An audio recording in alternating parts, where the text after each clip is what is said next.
everyone! The Gear Headed Hamster here, and welcome to the dungeon! Damn degenerate! Yeah, I kinda have a problem, but at least it's fun! So yeah, welcome to Dungeon and Degenerate Gamblers! And, oh boy, and if you thought Bilateral was fun, okay. So yeah, what is this game? Well, you'll see. Basic idea is you play blackjack against various opponents, battling your way through different levels and eventually defeating a final boss. I think it's a simple way to put it. So, let's begin. And as you can see, there is quite a variety of decks you can choose from. Some I still have to unlock. And well, just to keep things simple and straightforward, I think today we'll be playing the Hearts deck. Hearts heal you. Yes, they do. And so this deck consists of Ace, 2 through 10, Jack, Queen, and King, all of Hearts. There are, of course, other decks we could choose, some with some weird, interesting abilities, but we'll get into that later. And yeah, for right now, we'll just play it safe. Keep things nice and easy. So, you approach the old tavern. It reeks of ale and addiction. You're going to have to master the strange version of blackjack they play here. Let's enter. Welcome back. How about a drink or a round of cards? Don't mind if I do. So, the way this game works is pretty straightforward. As it says up here in the center, damage is equal to the score difference. Bust equals 0. So, basically, I have health. Right now I'm at 100, and my opponent has health. They're at 1.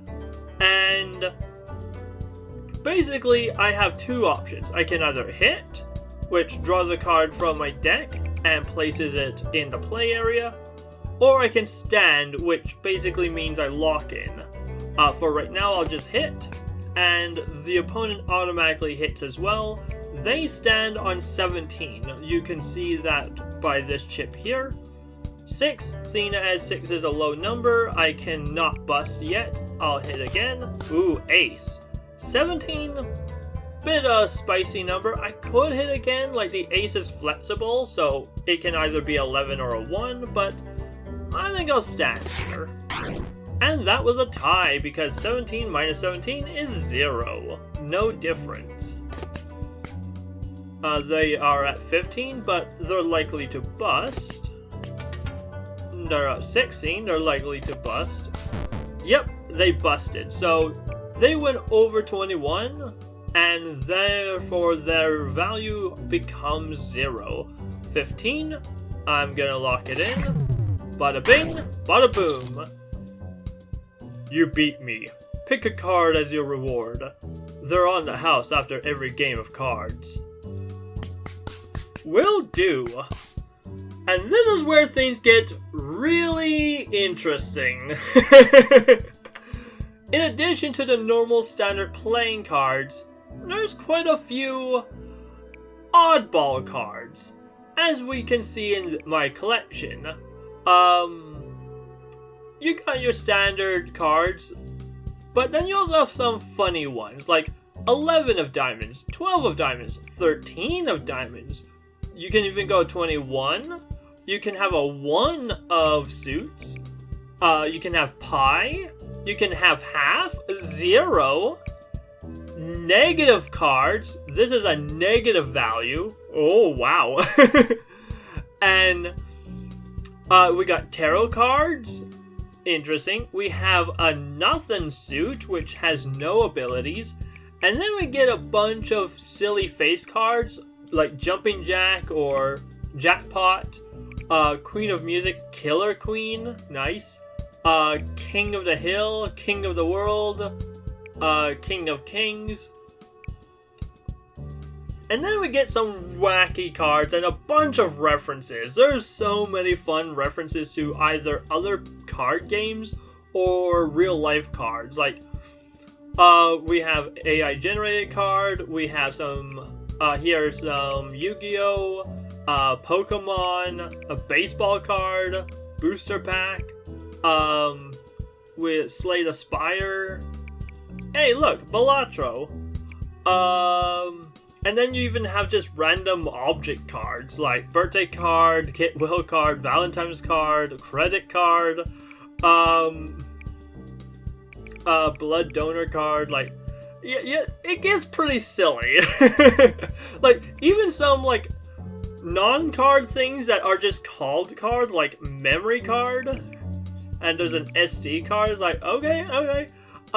Yeah, no, I love how ridiculous this game is. I love its theming, I love the ideas behind it, and a lot of the cards have weird, wacky, interesting effects on the game, so yeah. So much fun. I love it. But right, let's get into it. So, as the bartender so helpfully told us, at the end of every round, we are given 4 cards, 3 cards we could choose from, and if we pay 21 chips, we can reveal this card to be a jumping jack.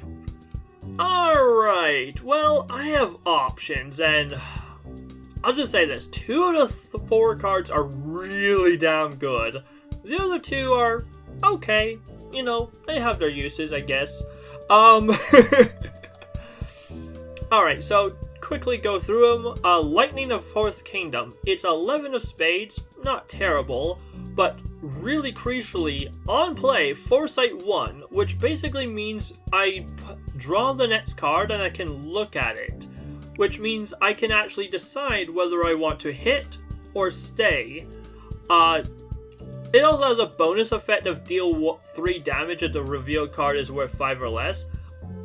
Honestly, chip damage. That is a nice bonus, but like, I wouldn't really rely on it. The Foresight alone is worth value in gold.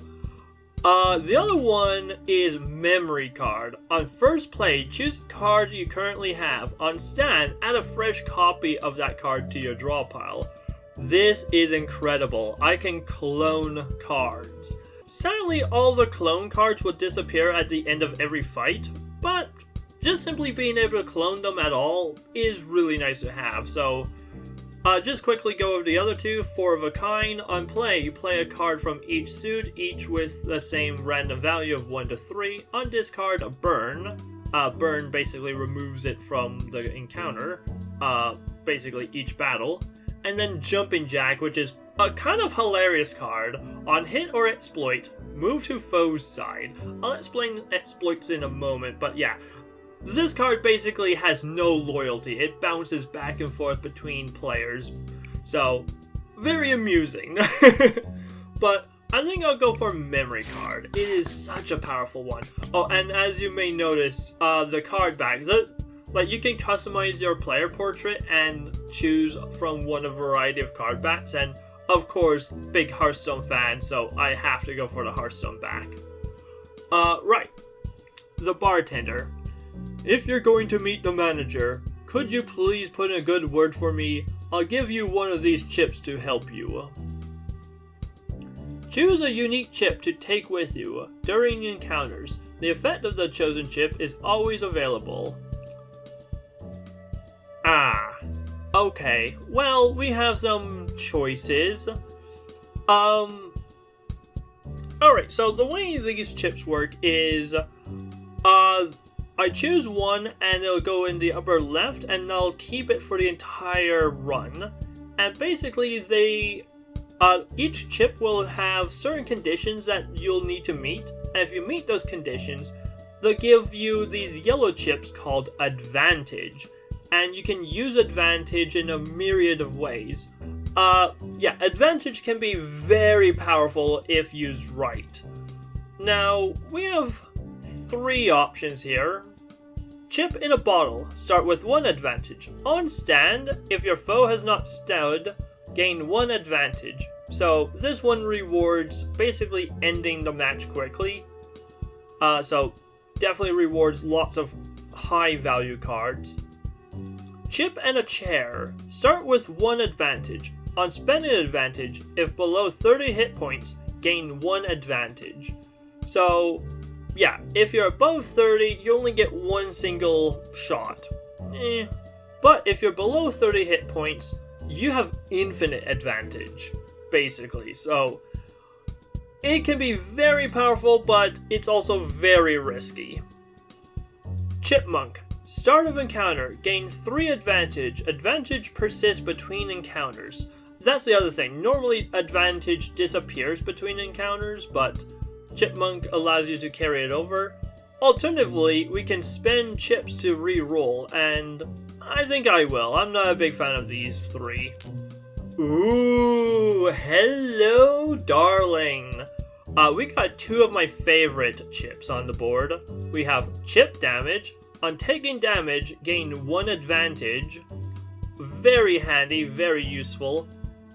Chip off the old block. Start with -1 advantage. Randomly select the effect of 2 unique chips at the start of each encounter. This is also a lot of fun to have. And lastly, Dealer's Chip. On stand, if you have a score of at least 17, gain 1 advantage. All 3 are very useful, but ooh, which one do I go with? Eeny, meeny, miny, mo. You know what? For the sake of variety, I'm gonna go chip off the old block, just because it means that we can show off all the other chips. Pick your poison. So, now that we've defeated the first enemy, we have a choice to make, and sometimes the choice is mutually exclusive, sometimes these characters may come back, they may not, it depends. And basically we have to go through 8 encounters until we finally reach the boss of this floor, and then we can choose the next floor we go to.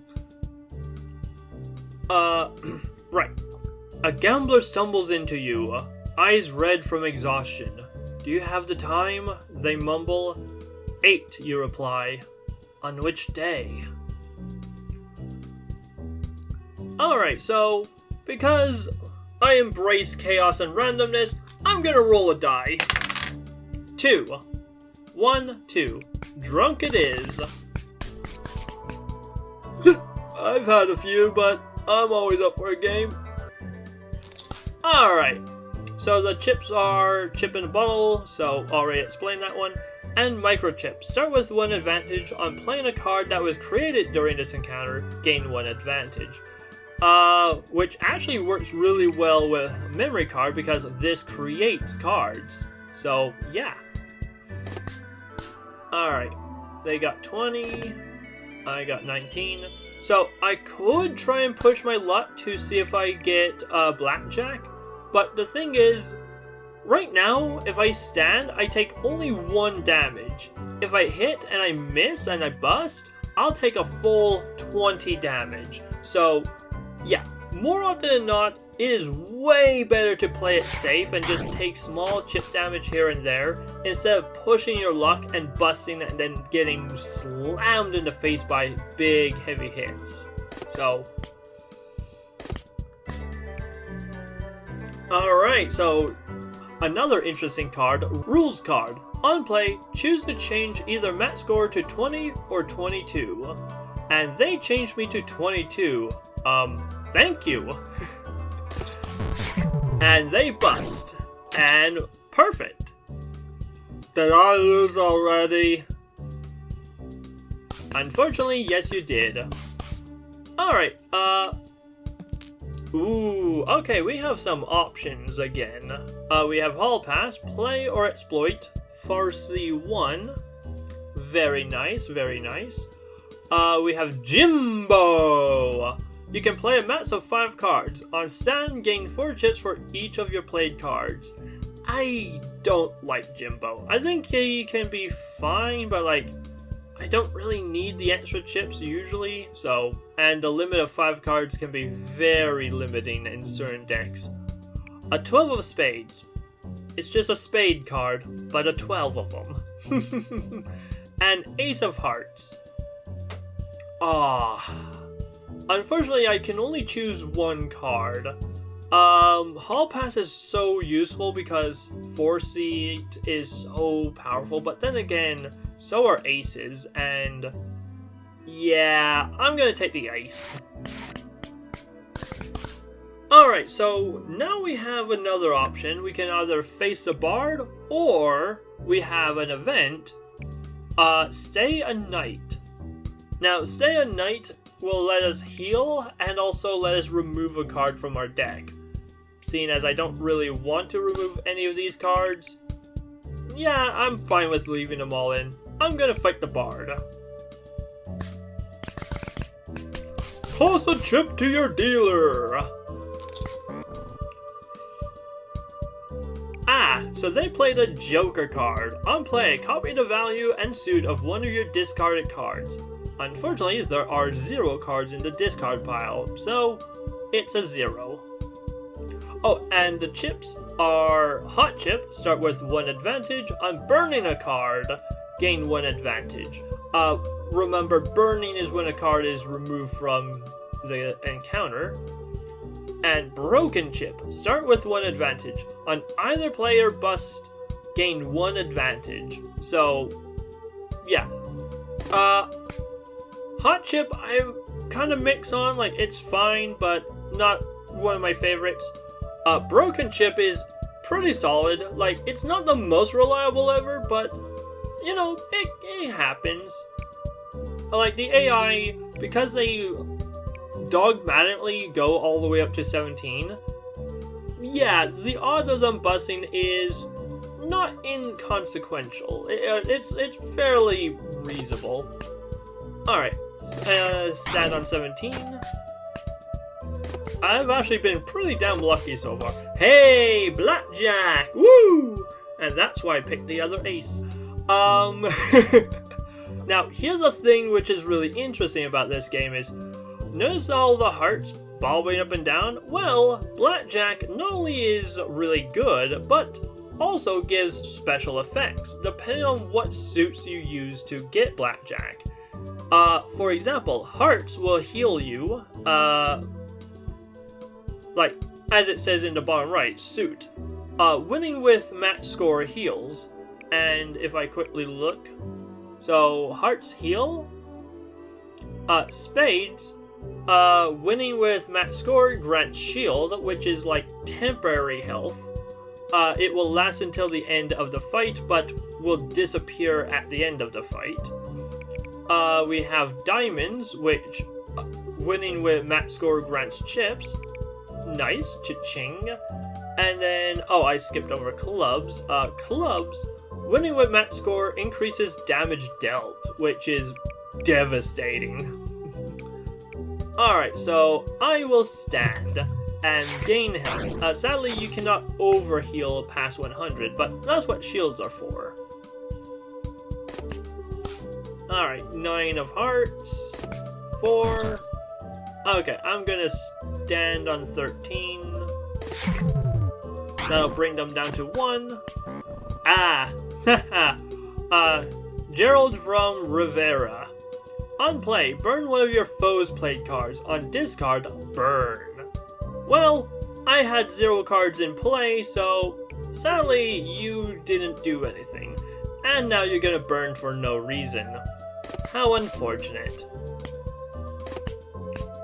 I'm up to 9, 11, 16. I'm gonna stand on 16.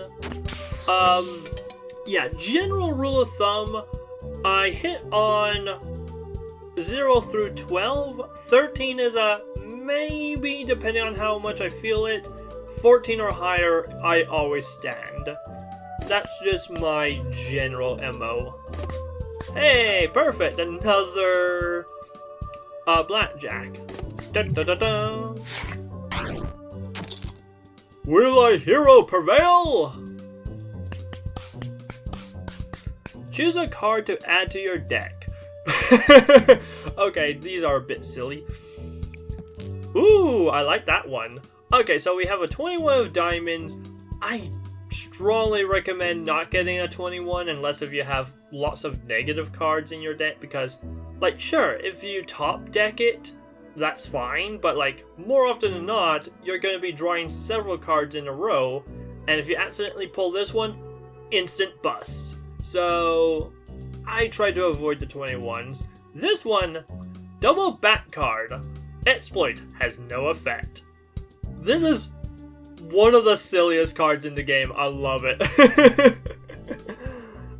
Okay, actually, technically there is a small effect. If you exploit it, i.e. spending your advantage chips on it, the one mechanic it does have is it does sort of count as a turn, and it means that if you do that, your opponent can play a card. And so if you want to just kind of stall and wait for your opponent to play all their cards, that's one way of doing it. There's not many reasons why you would want to do that, but like, you can. 10 of spades, again, spades give you shield. And then this one, flash card. On play, randomly select a number 1 through 10, exploit, set the value to the selected number. So basically, yeah, it'll come up and it'll be some random number, but by default, it'll be 0. It'll be value 0, but it will have some number, secret number. And if I exploit it, that secret number will become its actual value. Very useful in a pinch. Sometimes you can get really lucky with it. Ooh, a counterfeiter. This can basically turn any of these numbered cards up or down. And there's some fun to be had with that. You know what? I think I have enough. Let's do something fun with it. Want to modify a card? This shady character is offering you his services. Each increase or decrease costs 33 chips. I shall increase the 10. I shall increase the 11. I shall increase the 12. And I shall increase the 13. Unfortunately, there is no 14, and so instead it gave me a glitched card. On play, copy the suit, value, and effect of a random card. On stand, unlock. Yeah, so the glitch card can become basically any other card in the game, which is fun chaos. So I think I'll leave. Thank you, counterfeiter. You can check which cards were played last round by interacting with the scorecard. Very useful information, thank you. Poker player or janitor? Well, there's actually a fun exploit with a janitor, if I get lucky. Who, me? Well, I guess my break is about to start. No, did not quite get lucky. So my advantage chips for right now are Chili Pepper. Interact, take 3 damage and gain 1 advantage. Very useful, one of my favorites. Blue Chip, start with 1 advantage, on winning a round, gain 1 advantage. Basically, anytime my number is bigger than their number, I gain 1 advantage. Very nice. It's a good steady income, but I love Chili Pepper, and there's some really fun exploits you can use with Chili Pepper. That and chip damage, like these 2 cards or chips are really fun and really powerful, and some really good combos to play with them, but I digress. So yeah, like I was saying, hey, okay, it became a leaving card. Handy, on player exploit, quick discard, all cards, honestly, you can read if you want, but like, sadly, so the effect normally would be handy. Handy cards, instead of being played, they normally go to, well, your hand. You can hold the cards and choose to play them. But the thing is, because this is a glitch card, it ignores the handy rule, which I think is a little bit of a shame, but I guess it would be really overpowered if it actually did respect the handy rule, but I digress. Right, so like I was saying, there is an exploit with the janitor, infinite money glitch, where if you have chip and chair, and you reduce your health down to 30 or below 30, there is a card he has, Time Card. On player exploit, if you have played a card worth 9 or 5, gaining 10 chips. And here's a funny thing. You can actually exploit opponents' cards. Yeah, that is something that I didn't realize till a little bit later in the game. I played quite a few rounds without knowing that. I'm like, as soon as I realized that you can exploit opponents' cards, oh, huge game changer. Huge game changer. And it means you can really do some fun shenanigans. Like, basically you can give your opponent infinite money, which might not sound like much, but the thing is, if you defeat your opponent, all of their chips become your chips. So, very valuable. Taru. Number selected 3. And so if I use exploit on this, this will become a 3. So if I ever become a 3 left, or if I ever need 3 more to become a blackjack, exploit that one. Which, hey, what'd you know? So, exploit you, blackjack, bada bing, bada boom. That was a good distraction, but I better get back to work. Choose a card to add to your deck. Lots of face cards. Communism. We have the Communist Party card. On player exploit, instant tie. On discard to foe's side.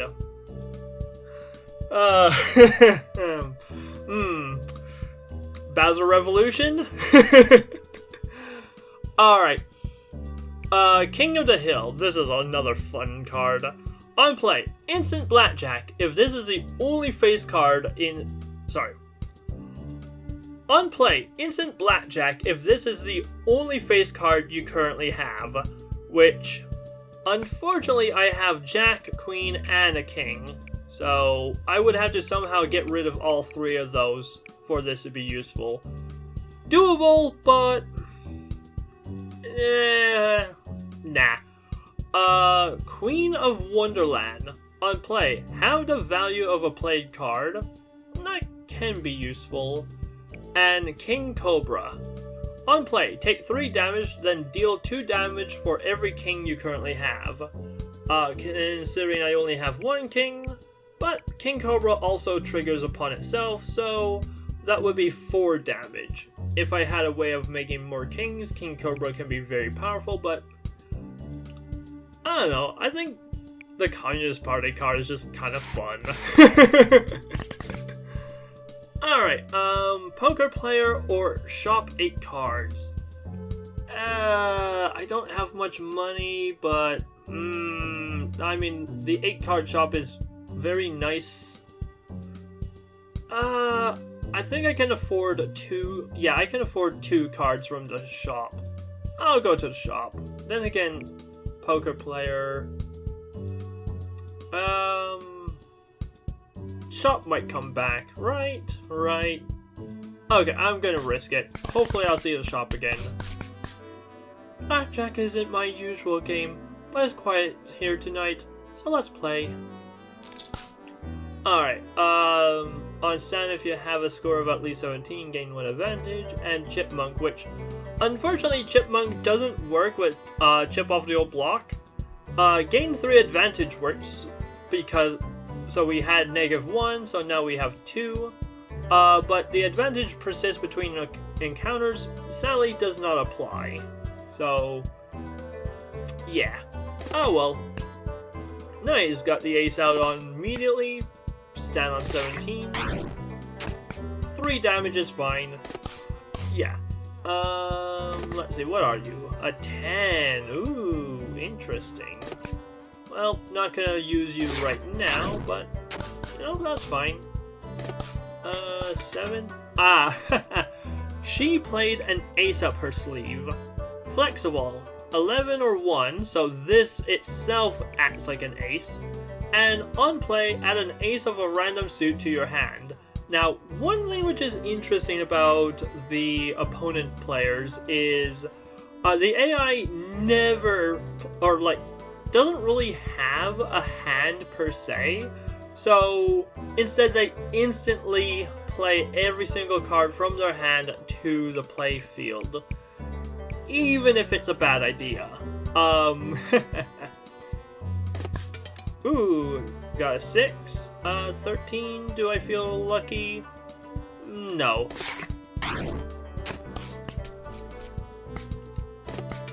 Ooh, okay, maybe I should have, but well. 4. They busted, so not too bad. 20 damage. Nice. Now they're down to 1. King. 5. I'm gonna stand on 15. 3 damage, not bad. Memory card. I'm gonna grab another ace. Ooh, 21. And same thing for the opponents. If they get blackjack, they also get the benefits of it. So, hearts will heal them, and then the diamonds will add to their chip count. Which, honestly, I am okay with. I'm gonna stand on 20. Take 1 damage. They healed up a little, and now they have more chips, which, honestly, blackjack with diamonds is actually beneficial to you to actually leave alone, because they get chips, and the chips then become your chips at the end of the encounter, so. Okay, they got more hearts, and they got spades this time, which, frustrating, but whatever. I'll hit on that one. I'll stand on 15. 6. Could've been worse.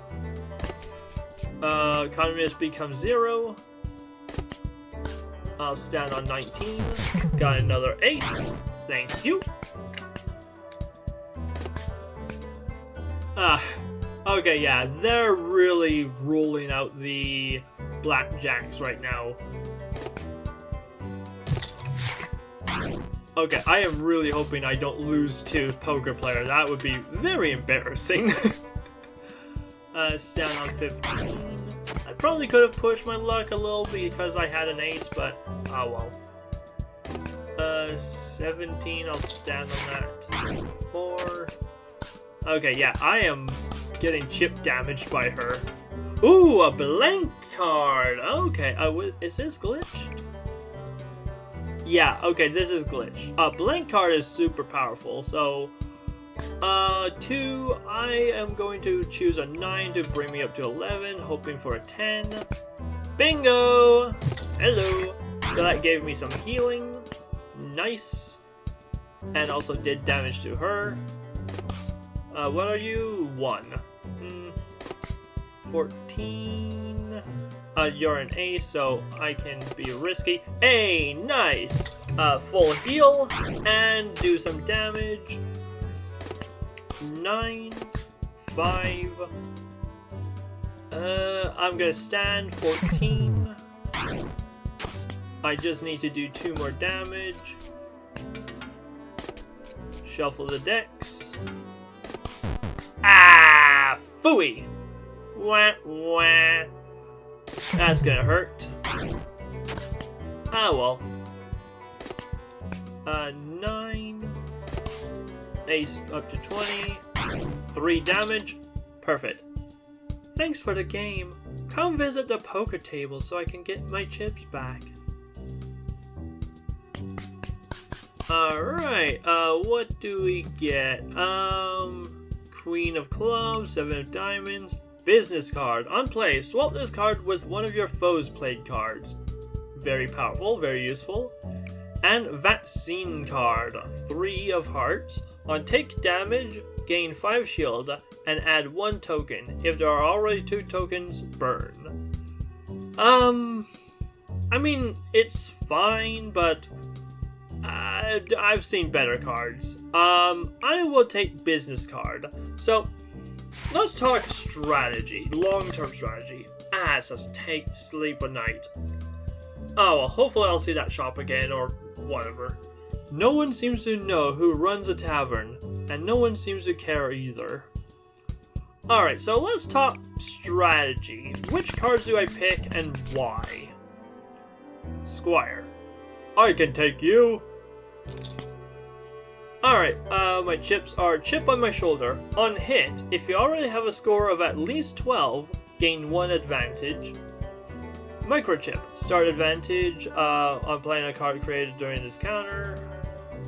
We've seen that one already. Right, so in terms of cards that are valuable to me, in general, there are 3 types of cards that I really like. Since that's an ace, I'm gonna risk it.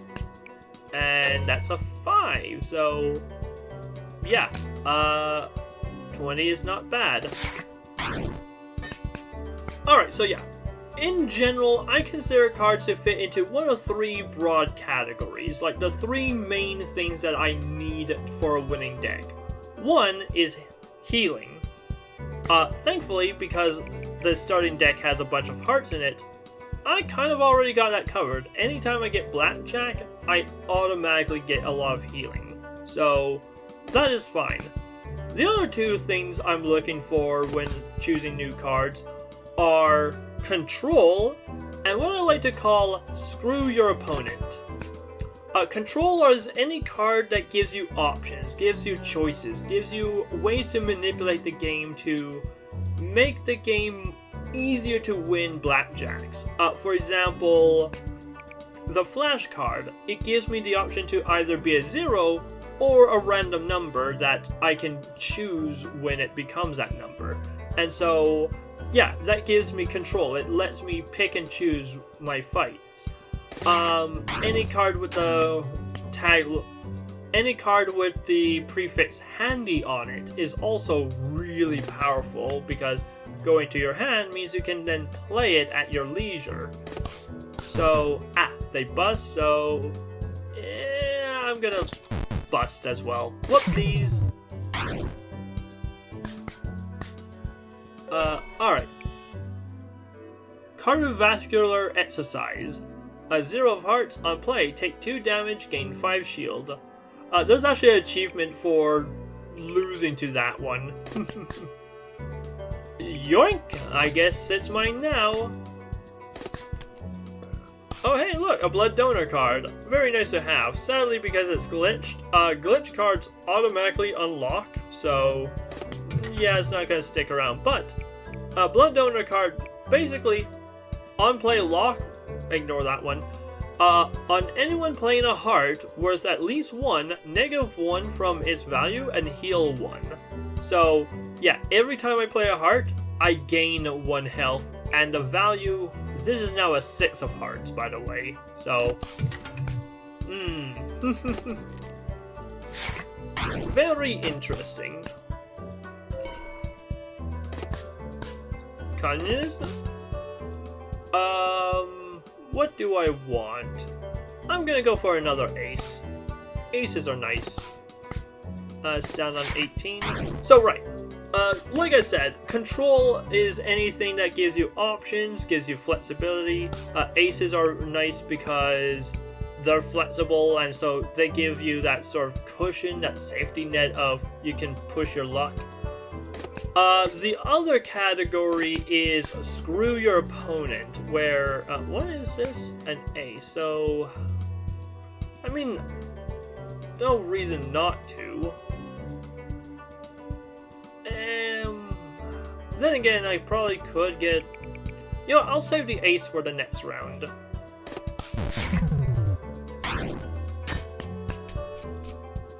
So yeah, the thing about the AIs is they follow a very dogmatic strategy where they continue to play until they reach a certain value and then stop.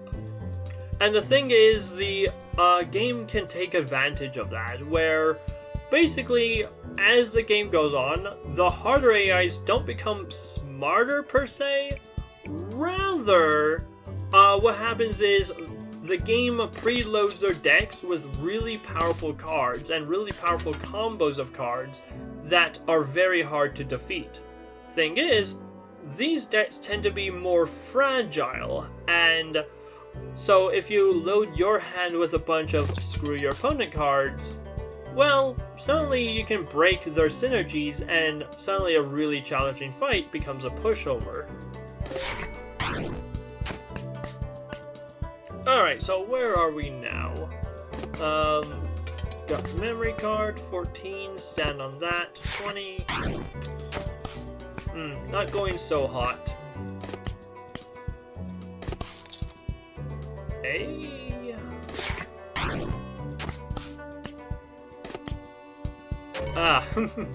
Hey, trade backsies.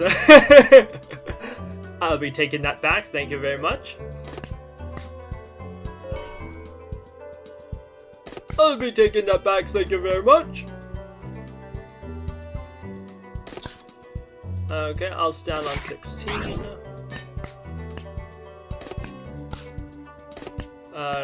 Dang. Yeah, the other nice thing about aces is ace and like face cards work really well together. Like 11 and 10. What are you? 9. Interesting. 4. So I'm looking for a... No, 12. I'm looking for a 12. 15. I'm gonna hit... okay. No, I'm gonna stand on that.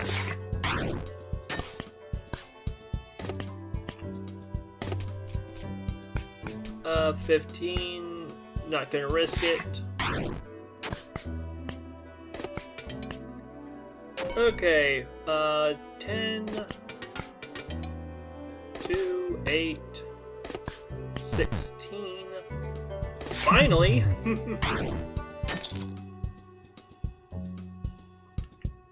Have you seen my knight?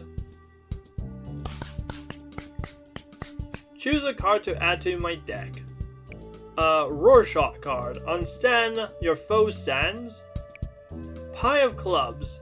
On play, set value to 3. On stand, round up. Again, this game, very whimsical with its card choices. I love that there's a pie card. Trump card, handy. On play, instant blackjack. On discard, shred this card. That's nice, but god damn it.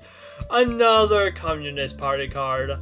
Do I just go full Russian? Is good choice. No. I'm gonna go for Pie of Clubs. Having the flexibility of the rounding is very useful. Pick your poison. Finally, you found a manager. Time for some answers. Hello again. I hope everyone's looking after you tonight. Sure, I got time for a game. Broken Chip and Chipmunk. Again, I love these names. These are really fun. 9 of Diamonds. I guess I'm yoinking that. And they yoinked it back. Swiper no swiping, apparently. Yeah, that's the other thing. I love that all of the encounters, like the decks, are usually themed based on who you're fighting. And so, like, the manager is cheating, has a credit card because of money, and also has a bunch of business cards because, you know, he's running an establishment. So I appreciate the theming of the decks to the player that you're facing. Glitch 10 of hearts. What are you? A 7, so I'm looking for a 14. 15! Dang it, one too many. Oh well. I'll stand. Hello? 3? Oh, they busted, so I gain some advantage. I'll stand on that. And so yeah, the 3 rounded up to a 4. Now they have a negative 11, so the credit card, handy, so it usually goes in the hand, but like I said, opponents don't have hands. On discard, play a negative 11 of diamonds. Which, again, I like the theming where it's like, you can play it, but, you know, reward now, but you pay for it later with the negative 11. That's like your debt.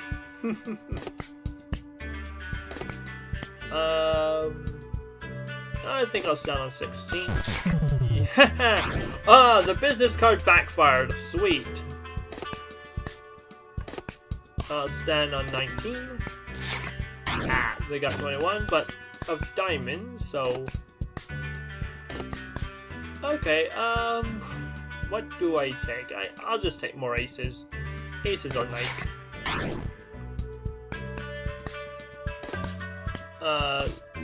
They yoinked the 7.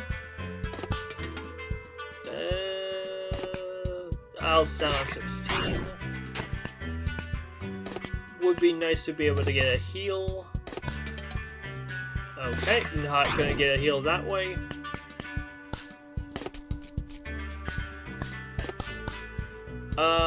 Oh, if I yoink the diamonds, I get blackjack.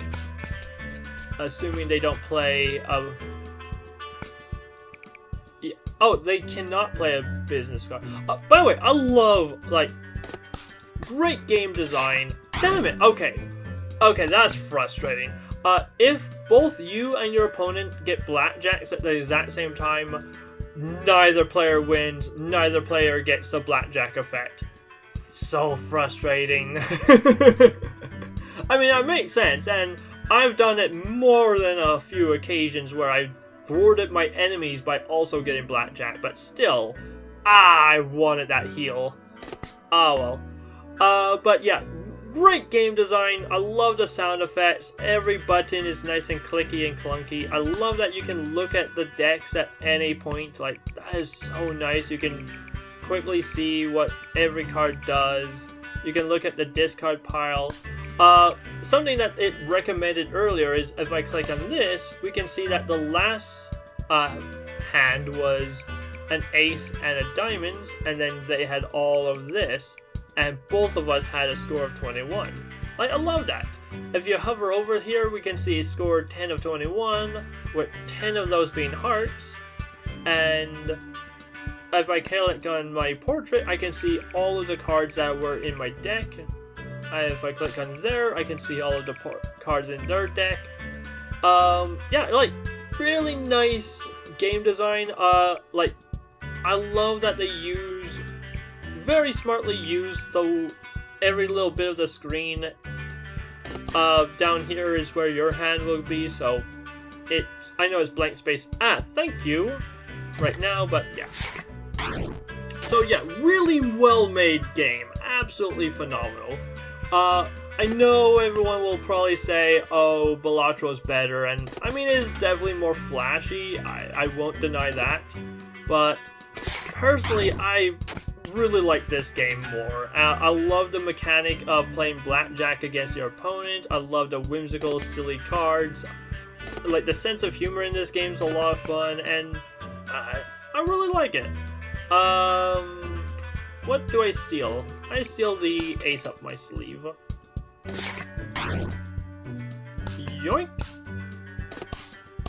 Jack of hearts. And then I steal the credit card. Also yoink. And they yoinked it back. Curses. Alright, now I have to pay off my debt. Down on 14. Oh, yeah. That will be instant kill. Who is in charge? I've never met them, but I know they're on another floor. Here, you can borrow my elevator card. Alright, Rorschach again. We have a 4 of clubs, or rather a club of 4s. Again, another fun, whimsical name. On hit, if you already have a score of at least 17, deal 4 damage. Yeah, like, I'm doing that. I don't really like the suit of number cards. There's 4 of them, and all 4 of them feel kind of weak. 2 of hearts is basic. Green card. On play, move one of your played or discarded cards to the top of your foe's draw pile. Honestly, I'm not really feeling any of these right now, if I'm going to be honest. Not a big fan of any of them. I'm going to go for Rorschach. Before you can leave, the local fortune teller grabs you by the arm. You could be important one day. Let's find out. Alright, let's go for a tarot reading. Are you ready to have your fortune told? Flip the cards to uncover your fortune. Recklessness, inconsiderateness, something else. Moderation, fragility, patience, something else. I wish they stuck around a little longer. Trials and sacrifice result in enlightenment, something else. That is my one nitpick, is I wish the fortune teller, prophecies stood around for maybe a little bit longer, but whatever. Alright, so we have 3 cards on offer. The Fool. On play, add a fresh copy of another random played card to your hand. Okay. Temperance. On play, gain 2 chips per card you currently have. On discard, burn. That's fine. And then lastly, the Hanged Man. On play, force C2, then quick discard 1. Also, actually the Hanged Man's really useful. But here's a question. What do I have?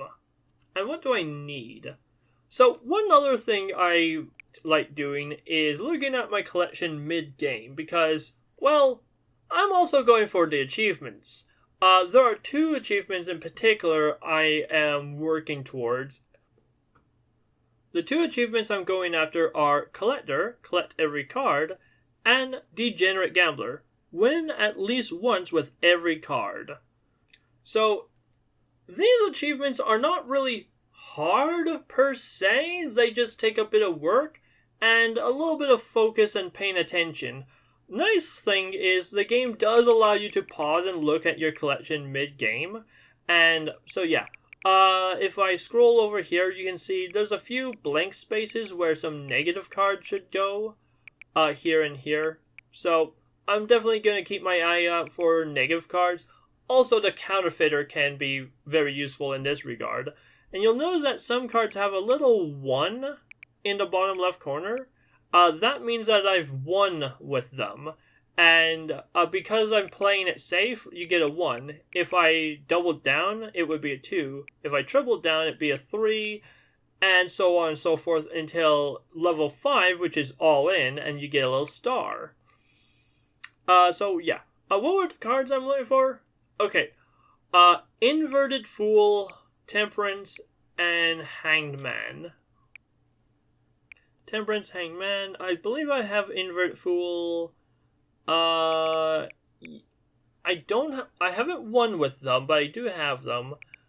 I've won with the Hangman, and where's Temperance? Do I have Temperance?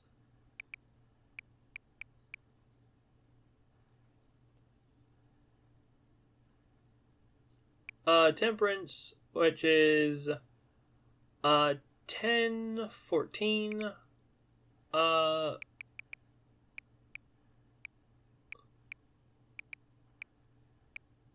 No, I don't have regular Temperance. Ooh, I get to add a new card to my deck. Yay! So I will be grabbing Temperance. On play, gain 2 chips per card you currently have. On discard, burn. Doesn't sound too great, but could be worse. Alright, and now we have the choice to make. Do we go up to Louis' Lounge or down to the basement? Such a choice. Well, as any sober, well-adjusted gambler will tell ya, let Lady Luck be my guiding hand. Come on, die, don't fail me now. 2. 1, 2. Down to the basement we go. You arrive at a dimly lit basement and brace yourself as you step in. clutching your hastily assembled blackjack deck. Let us enter. What? You thought there wouldn't be rats in the basement?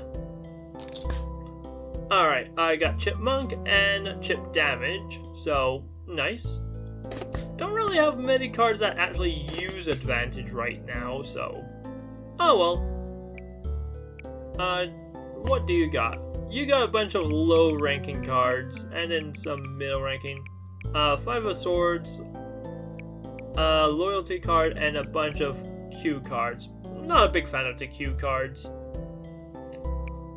Right, I'll stand. 11, 14, I can risk it. Negative 10. 14, this is still 11, so I can risk it. Okay, I'll stand on 18. Pie of clubs. What do I want? I'll take the 8. Yoink. 18. And now Rorschach will come in. I can stand and thus be stuck at 7. And so, 12 damage. Thank you very much. King of Hearts, 2. Ace. I'm gonna stand on 13. What are you doing down here anyways? You don't belong here. Choose a card. Oh, hello, handsome. I almost don't even want to know what you are, cause we got Terminate the Tower. Queen of Wonderland we've seen, 7 of Clubs, but Terminate the Tower, which is loosely based on Slay the Spire, on play, pay 1 of 4 unique cards. Just to show you, those cards being... We got Break Limits. On play, double the value of a played card. That can be very powerful in certain situations. Sweep the Leg. On play, set foe's match score to 20 and set yours to 22.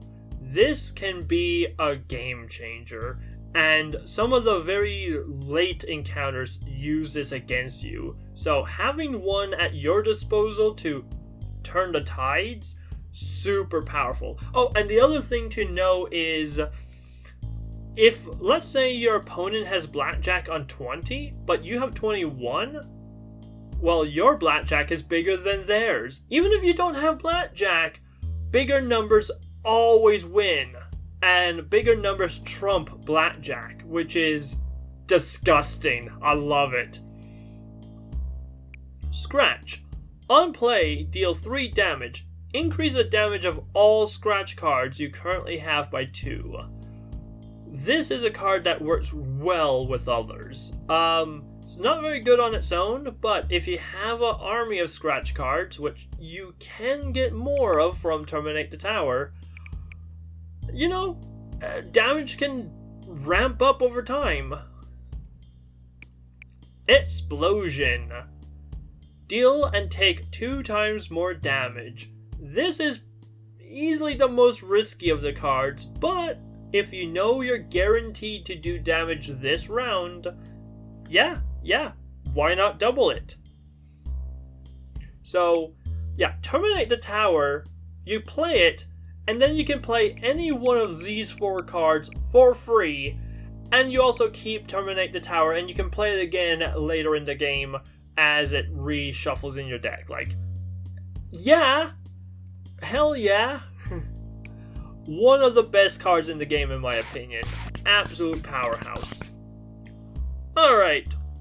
It's damp, and the grime on every surface tells you that the cleaners don't get down here often.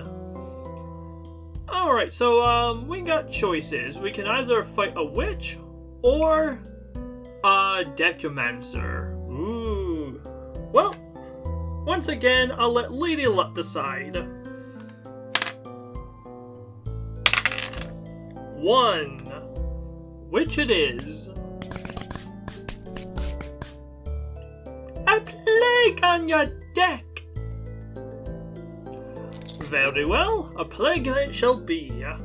So, right, as we get further on, we'll find encounters that become increasingly more gimmicky, and the witch's gimmick is she loves the number 13. You got a bunch of 13 of suits. You have a reverse card. We got green card, which are also 13, and they'll also give me 13s. And we also have the radiation detector. On play, take 2 damage, then turn a random card from foes' play cards into a radiation detector and unlock it. So yeah, basically the radiation detector is... it clones itself. Every time it plays, one of my cards will become radiation, and then when I play that, one of her cards will become radiation. And soon enough, the entire deck will become radiation. Well, okay. Eventually it will happen, but yeah. Try to avoid that. Alright, so 11, I'm gonna hit. Hey, perfect! I'll take that, thank you very much. 13. Yeah, I find Witch fairly easy, because also she stands on 13, which makes sense. If it was 17, she would bust every single time. Let's see, Rima. Number selected 5. Okay, so I'm looking for, what is that, 16, I believe? I got 13. You know what? Nah, I'll stand. I'm not gonna be too gutsy there. I got 13 as well. You know what? I'll stand as well. Okay. 10, 15, I can hit on that. Or stand on that, I mean. Choose a card to move to the top of your foe's draw pile. Right, actually, yeah, if I move a 10 over, she'll bust at 13. Or, sorry, 23, so... I'm gonna give her a jack. Yeah, it doesn't really matter.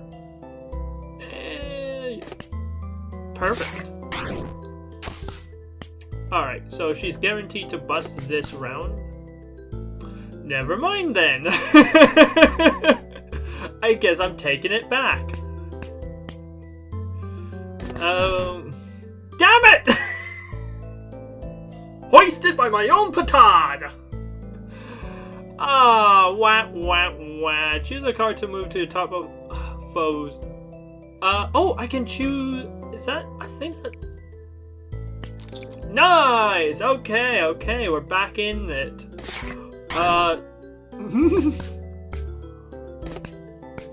Nice. Okay, perfect. Oh yeah, we got broken chip and we have chip damage. So whenever someone busts and whenever I take damage. Ooh, hello, memory card. What do I want you on? Terminate the tower is always nice. And more aces. What were you again? I'll play... I mean, I can copy that, but that's kind of a meh thing. Yeah, terminate the tower is potent, so I'll... More copies of that are always nice. Okay. I'm patient. You only got 4 health, so you're pretty straightforward. And bada bing bada boom! The plague was on my deck! Choose a card to add to your deck. Okay, we got some interesting choices here. A green card. I'll admit, I'm not the biggest fan of green card. As you saw, you can move things from your pile to your opponent. Sometimes you can strategically force them to bust if you know exactly what they're gonna play, but... I'm not the biggest fan of it. We got King of Diamonds, -8 of Hearts, which, interesting. And we have AI Generated card. Now this is a fun one. On play, randomly select a value and suit. Exploit, add a fresh copy of this card to your foe's side. this can be a very interesting screw your opponent card, and with the right combination of chips, you can really screw your opponent. So I'm gonna take this. Sometimes it does nothing, sometimes it's really powerful. Okay, I'll say this, I don't like the loot boxes. Alright. It's strangely bustling with activity down here. You hear card shuffling, the clinking of chips, even drinks being poured. Alright, as I was saying, loot boxes. So, okay, you pay a lot of coins, or a lot of chips, you get one random card, and then 2 healing items that just give you, like, what was it, like 3 to 5 health each? It's really pathetic. Crypto Burrow, on the other hand, this is a fun minigame. And there's actually an achievement for this to go mooned, where basically you get 500 chips. Hey, I've got a line on a coin that's about to moon. Trust me, are you in? Will you time the market and sell at a profit? Well, that's what we're here to find out. We can buy a chip coin. Buy a chip coin for 150 chips. And basically, it'll start at 150 and then it'll start to wiggle up and down, slowly rising until it hits a peak and then bust. And then flatline.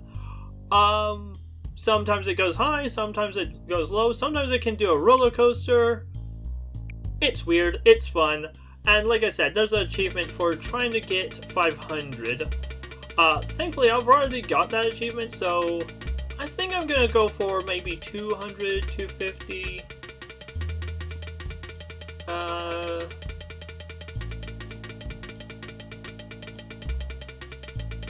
Okay. I'm happy with about 250. 320. Oh. 400. Damn, 420. Ooh, 500. Damn.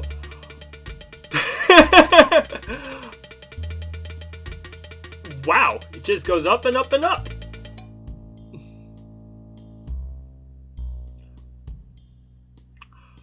Well then, I mean, you never know. You really never know. More often than not, it just tanks, but like, yeah, this time it just zoop. Alright, right. You get the feeling you must keep heading down through the basement to find the answers you are looking for. Ooh, how cryptic. Right, sorry about, a little bit of a jump there. We are also offered a trade offer. Again, I don't like the loot box. Trade offer. Oh, you've got some cards I'm looking for. Wanna trade? I'm not sure why I'm giving him the merchant voice from Resident Evil 4, but sure, let's go with it. I got some good wares on sale, stranger. Alright, so basically the way this works is these are cards from my deck, and these are cards that the collector has offering, and if I click this button, we would trade. Memory card is really nice and powerful versus a Dark Flower Witch. It's fine. It's okay. I don't really like it though. Then we have 3 of Hearts versus a Price Co membership card, which actually is a really nice card to have. On play, add a 12 of a random suit to your hand. Exploit -4 value. So basically, this is 12 of diamonds by default, but you can exploit it to reduce its value. And you get a 12 in hand, which is always nice. An ace for a 4 of clubs. Or sorry, a club of 4s.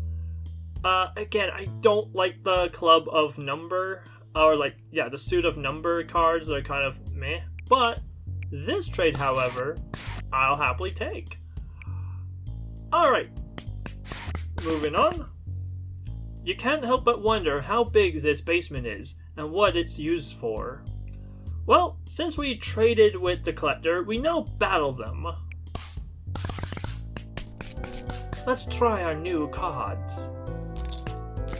Very well, and again, themed deck. Okay, so they have the 3 of hearts that I just gave them. 21 of hearts, spicy. Double back card, again, a very fun, silly card. Jack of all trades, I like this one. It's all suits at once. Card sleeve, baseball card. I won't read all that, but basically the value slowly ticks down over time, and if it reaches 0, it becomes an old baseball card, and that gives you like 10 advantage instantly. And then some charred lizards, which, again, I love the theming of this game. So yeah, every time he gives me a charred lizard, he gets 10 chips, so actually I really like that because they become my chips. I got broken chip and chipotle pepper. So if I need any more advantage, I can get it for free. Well, okay, not free, but for a small price. I'm gonna grab a Terminate the Tower. I think that's the strongest card I currently have. So yeah, the card sleeve can lock any card that you choose. He only had the 8, so that's what he chose. Okay, I can do this for free, so I'm gonna push my luck. I pushed it a little too far. Whoopsies. Oh well. Not the worst in the world. 12? Spicy. Damn! Oh no, and so they got, let's see, 4 of clubs, so I'll do 4 extra damage, which, that's unfortunate. Do I push my luck or hold? I'm gonna hold here. It's not worth pushing my luck on that one. Okay. Oh well, one of these things where coulda, woulda, shoulda. Let's see, what do I do? Oh, if I can break limits to 9, which will become an 18. Or I can break limits to 8, and that becomes a 16. Yeah! That's gonna almost guarantee him busting from here on out. Yep, because it's a 16 and he stands on 17, he's always going to play a card, and more often than not, that card's gonna make him bust. So, hello, easy victory. Do-do-do-do. I could break limits again, and now it's a 32. Remember when I was saying Terminate the Tower is overpowered? Cause yeah, it is freaking overpowered. Curse you, come to this party!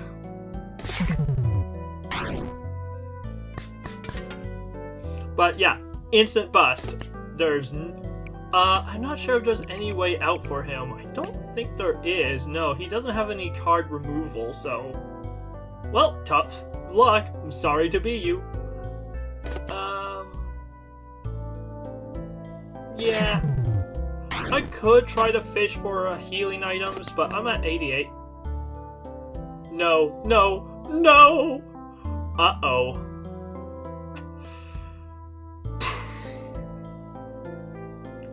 Whoopsies! Shit.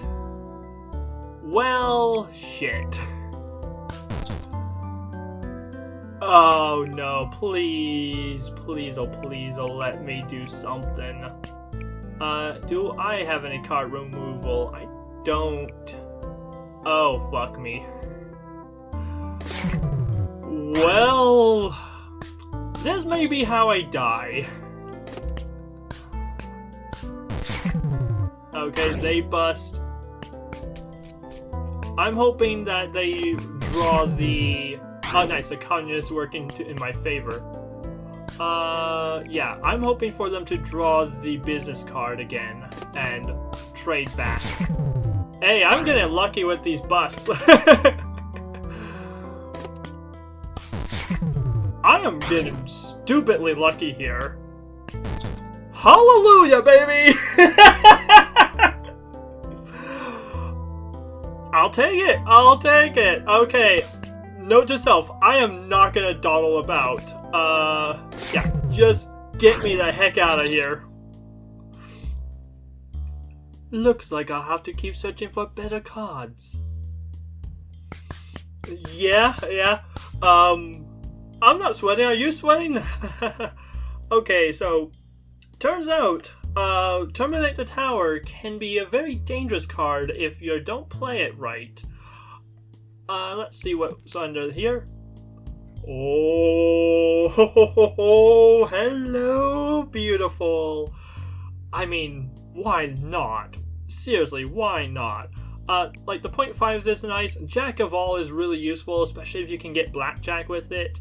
But I mean, come on. A foil sweep the legs? It means I can control the match.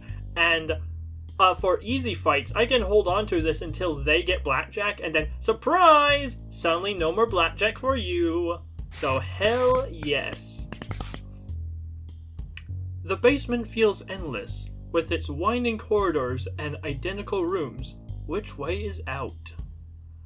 Alright, we can shop card removal, but is there anything in particular I don't want? Not really. Yeah. Also, I love because we did a trade.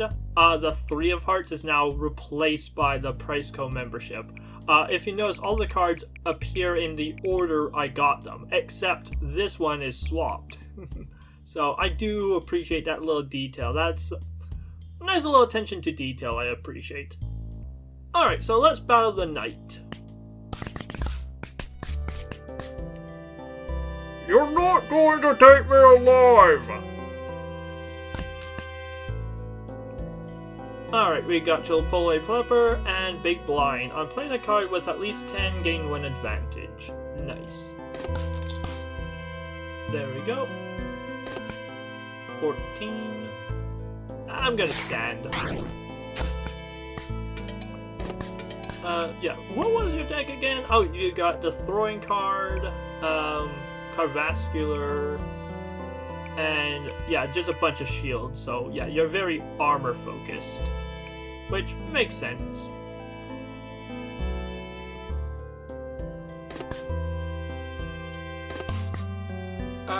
What do I want to do? Well, at the risk of making the same mistake twice, I'm gonna break limit your 7 of spades. Ha ha. And I think I'll just stand on 13. No reason to push my limits. Colonist for 0. Nice. And don't forget, you're also a value 3, so... Never mind. Okay, do not do it right now, because that will become a 22. Whatever. I'll just stand with this.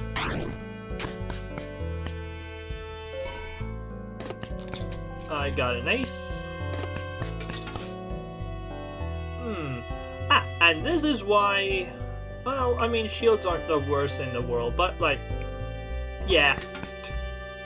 Oh, I should wait for them to stand. Oh well, I'll just stand right now. Dang it. Roa. And you're value 2. So I'm looking for 10 to match up with my clubs. And voila! Bada bing, bada boom. Smack it. How can I win? Get good, son! Choose a card to add to your deck. Alright, we got Queen of Clubs, King of the Hill. On play, instant blackjack if this is the only face card you currently have.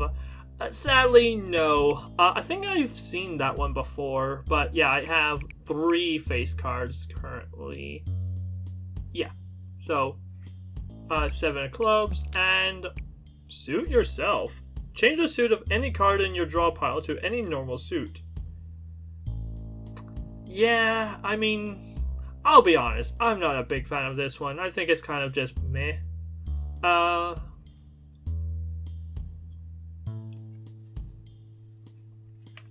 So, what are my options here?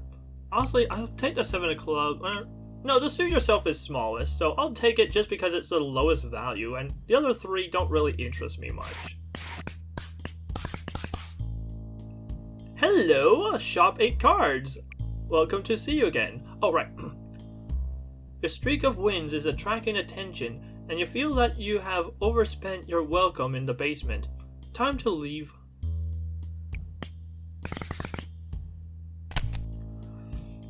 Would you like to add any of these to your deck? Hello, pretties. What do we have here? So each card costs 65 chips, and I could buy all of them if I really wanted to, but let's be strategic. Obviously, I'm gonna take a scratch. These work well with each other. The scratch, it's free damage, and if I cycle my deck, I can get more scratches, and it can do more damage. Also, if I play Terminate the Tower, I can just get more and more scratches, and it's just absolutely beautiful. Let's see. Another Communist Party card. Could be interesting, but nah. 4 mana 7/7. This is a really good screw your opponent cards. Start of your turn, if you haven't exceeded your bus limit, play a 4 of clubs, then play a 7 of clubs to your foe side. It's dangerous to yourself, yes, but it can really screw your opponent's day. So, really nice to have that one. And honestly, a trap card on taking damage, deal matching quick damage. I mean, it's fine, but not the biggest fan of it. Yeah, I think I'm good. Toodles!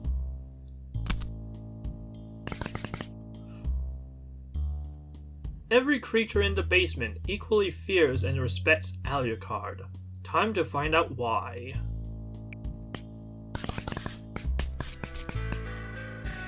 Alright, so for those who don't know, Alucard is just the word Dracula spelled backwards. And so, of course, Dungeons and Degenerate Gamblers have him speaking in backwards, so I've walked to suck the blood from your cards. And their gimmick is foil blood donor card.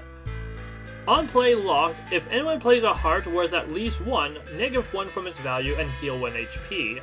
And guess what? Their entire deck is nothing but hearts. So, also my starting deck was hearts, so yeah, they're going to be doing a lot of healing as well.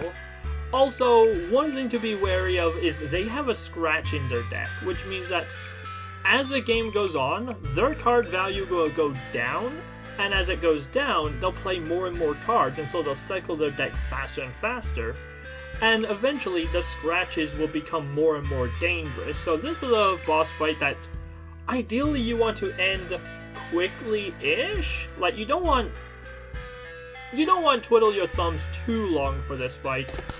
But with that said, it's not that hard of a fight in my opinion. And due to all the healing, it can be a bit of a stall fest. Yeah, I'm gonna stand on that. Ideally, if I can do something to either disrupt this, if I can get my business card and actually steal their blood donor card, that means free healing for me. So, choose a card to discard without an effect. I guess the 8. And then I'll play the 10. Oh, right. I'm like, why is it a 10? It should be 11. Oh, because of donor. I'll stand on 15. Yeah, ideally if I can play until I get my business card and then all that healing goes to me, that'd be wonderful.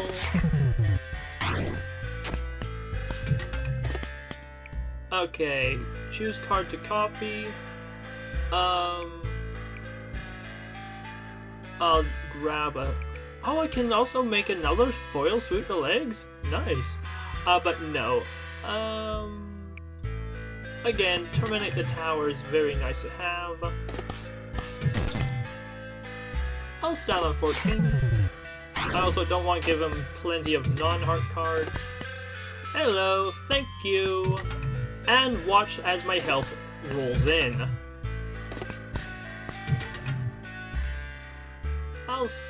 You know what? I can be risky. I got that. Perfect. And, oh yeah, I guess I should... Alright, Valentine's card. On play, heal both players 14 HP, on discard, burn. So, yeah, really great healing card, although it's an equal opportunity healer, both you and your opponent.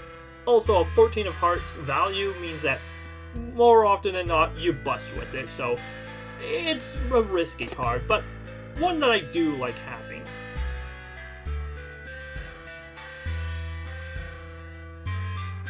Let's see, what do I want? What am I feeling? Well, let's see, that's a 5. Is it worth it? Nah. Do I sweep the legs? Nah. I'm just gonna scratch. And because this scratch now deals 5, and so does my other scratch. So, yay. Communist party, and now I'm at full health, so...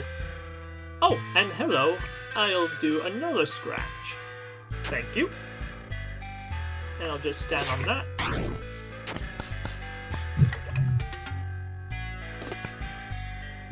Yeah, and now you can see the scratches are working well with each other. And you know what? I don't even care if they heal off this.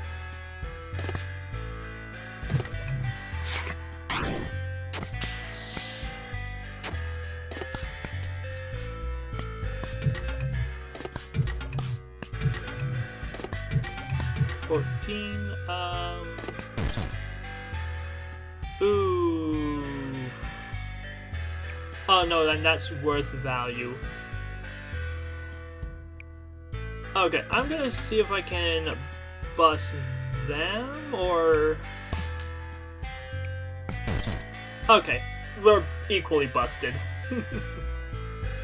I'll take that. Actually, I'm gonna see if I can unbust me. No, I tried.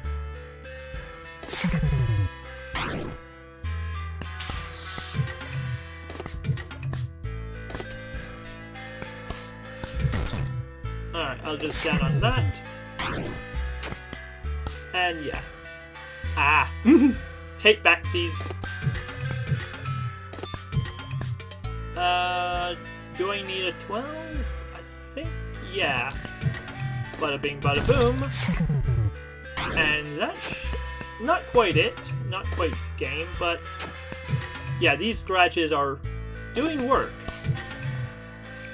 9.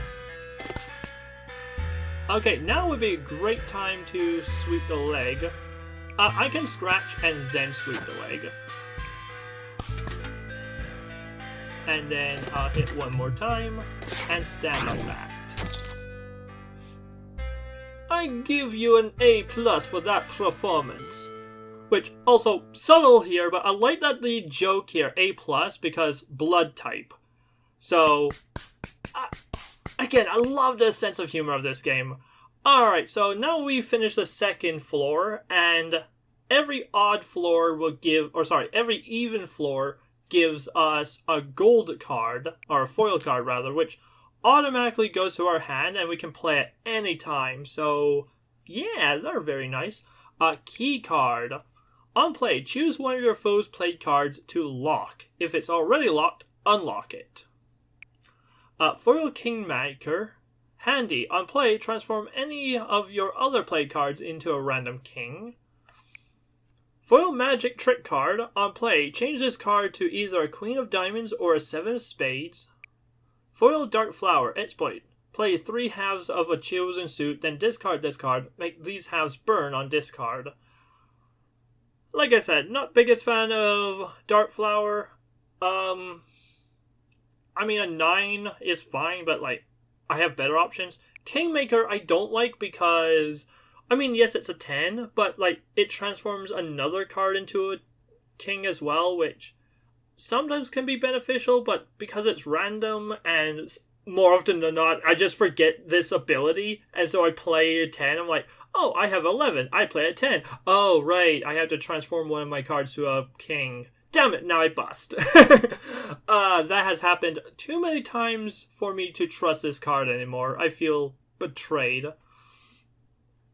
And then that leaves foil magic trick card, which is very useful. It's either a queen or a 7, your choice. Very handy to have.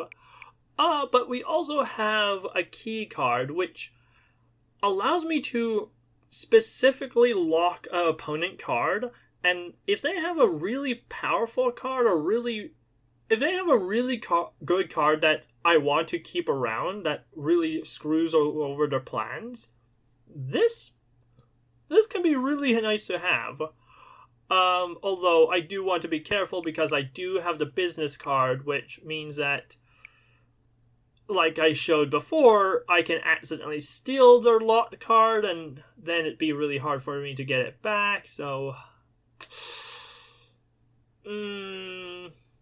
I'll take it, but... yeah. Just be mindful that I might accidentally steal it, so...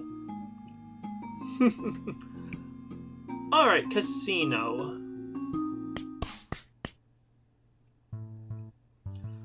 You had heard the rumors of an underground casino running in the tavern, but you never thought it would be literally underground. Let us enter. Hey, nice monkey suit. If I win, we go walkies. I love that the dog is a poker player in this game. Very cute. Also, stands on 2. And if you look at his deck, 21 of diamonds, 21 diamonds, and, yeah, just those. Although I do, oh right, foil card, so I want to not, well, here, I mean I have full health, and money is nice, but if I really want to screw over my opponent, I could just simply lock that card and they permanently be stuck at 2. Why not? Yoink. And so now they will always stand at 2. And yeah, this fight is an absolute joke. Terminate the tower. I'll stand on 19. Well. Actually, I can double the break limits. Okay. I was about to say, oh no, it's gonna be a 4. No. I can do a scratch. And then I can stand on 18. Yeah, this will be a very quick and easy fight. Rorschach is completely pointless. I can exploit that. They can't even use this. Alright, remember, I'm looking for a 9. Well, looks like I'm taking the 2 of spades. Wah. Well, the dog is unlocked. Oh, and they now have a dangerous 7. I'm gonna stand on this. Alright, so the dog is going for walkies now, I guess. Then again, like I said, he's not terribly scary, so... yeah. And honestly, even if he does pull a 21, it's not the worst ever. I'm gonna stand on that. 12. Never mind. Alright, let's see. Choose a card. Okay, someone in edit. We need to count. How many Communist Party cards have I seen offered to me this far? Is this the 4th one or 3rd one? At least 3rd.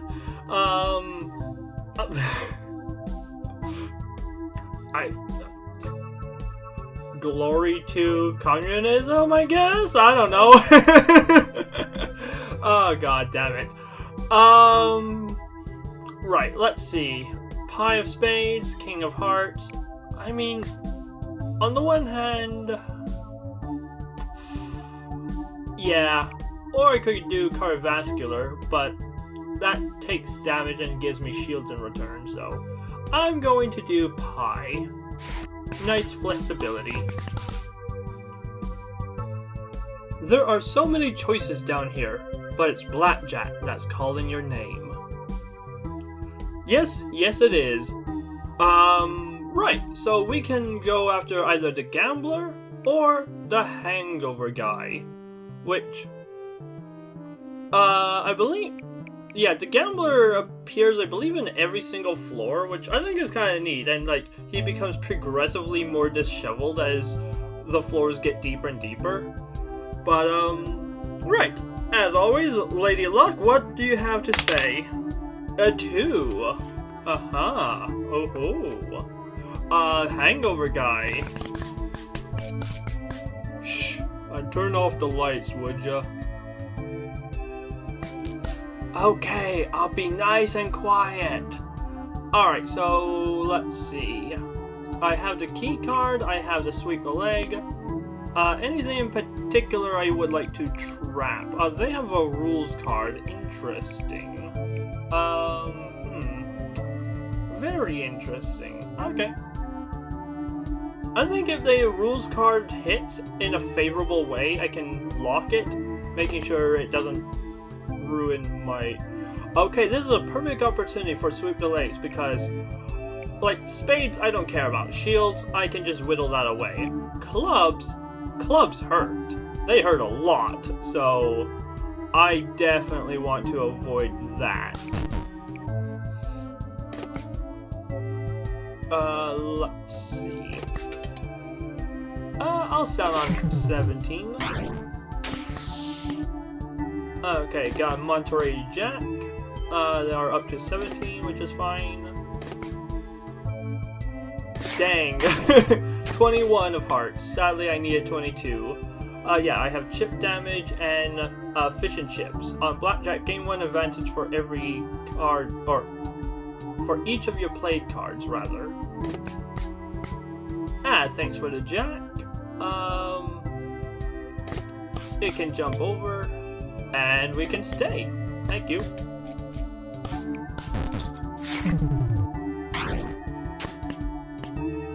Alright, well, unfortunately I wasn't able to lock the rules card in, but, I mean, 22 versus 22, that's still a fair fight.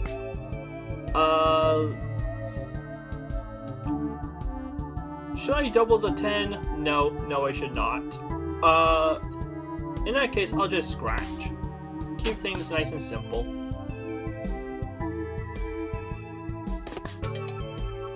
Communism. Alright. Scratch them again. Gouge out their eyes! I'm gonna hit on 13. Rules card. Now I'm at disadvantage, which... Ooh. Thankfully, it doesn't matter. Ugh, I think I'm gonna puke. Ooh, okay, we got some interesting choices. What's behind you? Oh ho ho ho, hello. Alright, we have Foil Grave card. On play, set value to a random value between 6 and 10. Exploit, set value to a random value of 1 to 5. Basically, yeah, it starts as a high card, 6 and 10, between 6 and 10 is random, and then you can exploit it to decrease the value. It's foil, so it'll guarantee go in my hand, but due to its random nature of being anywhere between 6 and 10, I don't think it's a very useful card. Although the ability to exploit it is pretty nice, like, it's really great if you accidentally slightly go over bust, you can exploit it to bring it back down a bit, but is it worth it being foil? No.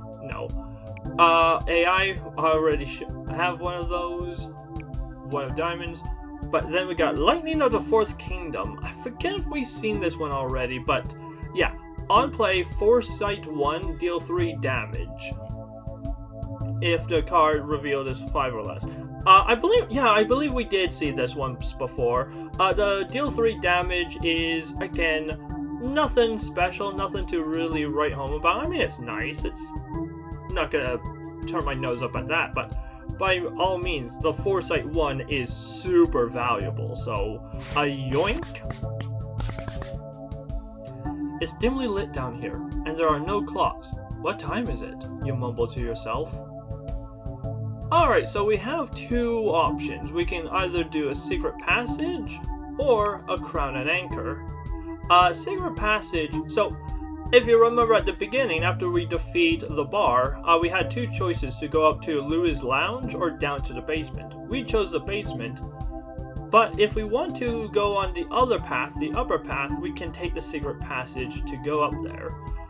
I think I'm gonna stay the course. I think I'd be better off staying on the lower path, but thanks for the offer. Crown and Anchor, on the other hand. Feeling lucky? Bet 21 chips on at least one symbol. If the die rolls on that symbol, you win a prize. Let's see. I do have a bunch of chips, but okay. Tell yourself what. So, each symbol does something slightly different. Hearts heal 10 HP. Crown gives, I think, yeah, it presents 3 or 4, face cards, and then you can choose one of them. Diamond gives you 100 chips. Spades, add a chosen spade card to your deck. Anchor, choose a card to permanently remove. And club, add a chosen clubs card to your deck. And yeah, honestly, is it worth it? 21 chips per roll? I don't know. Screw it.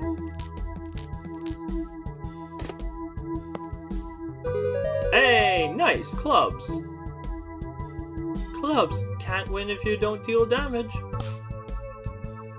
Alright, I'll go for the baseball card. Now, I cannot select this again, but I have learned that the die can roll this again, so the odds are still 1 in 6 per symbol. I think I'll try one time for the crown. Nope. Unlucky. Wanna try again? Hey, I may be a degenerate, but I'm not a risky gambler. I'm gonna call it quits. Alright, so we have the option of poker player or gambler. Let's see. Eeny, meeny, miny, mo. Lady Luck, which way do we go? A 1. Blackjack again? Well, at least let me use my poker cards. And she also has a baseball card. Alright, ooh, booster pack. One of my favorite cards in the game. On play, add 5 random cards to your hand. One of them will be a foil card. On discard, burn.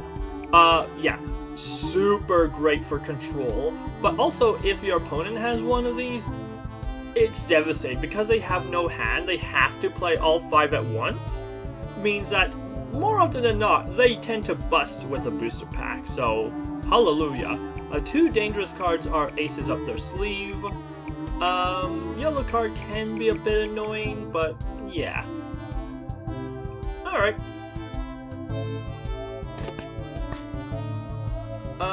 Right, let's just hope for the best, I guess. 6 off. That's a little rich for my taste, so I'm gonna stand. And hey, look! Right, we have chip in a bottle, means we have to stand quickly, and then blue chip means we just have to win each fight. Let's see. Got my scratch going.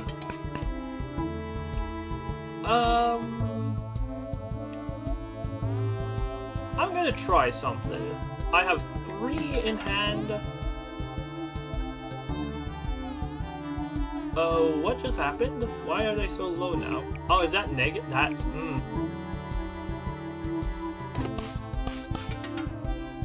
and now they have aces, which are very flexible, so, let's see, 1, 1, 1, 1, okay. Oh, and they, interesting. I'm actually gonna stand on this. Oh, they already, wait. Oh, I had a Rorschach. Ah, that's annoying. The Rorschach actually cancels a chip in a bottle. Okay, that's a unfortunate synergy. I don't like that.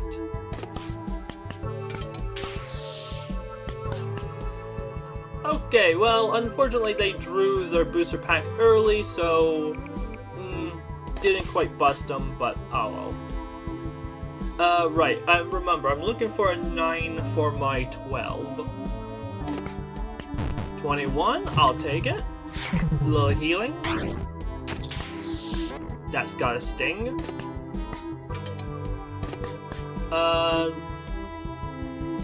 None of these are worth that. No, that's a 10 plus a 12. Okay. Break limits your Joker.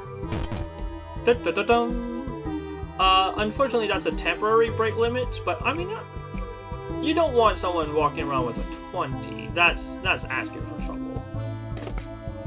I'll take 18. Thanks for the game. See you next time. Ooh, another break limit. Jack of Hearts, 9 of Hearts, and King of the Hill.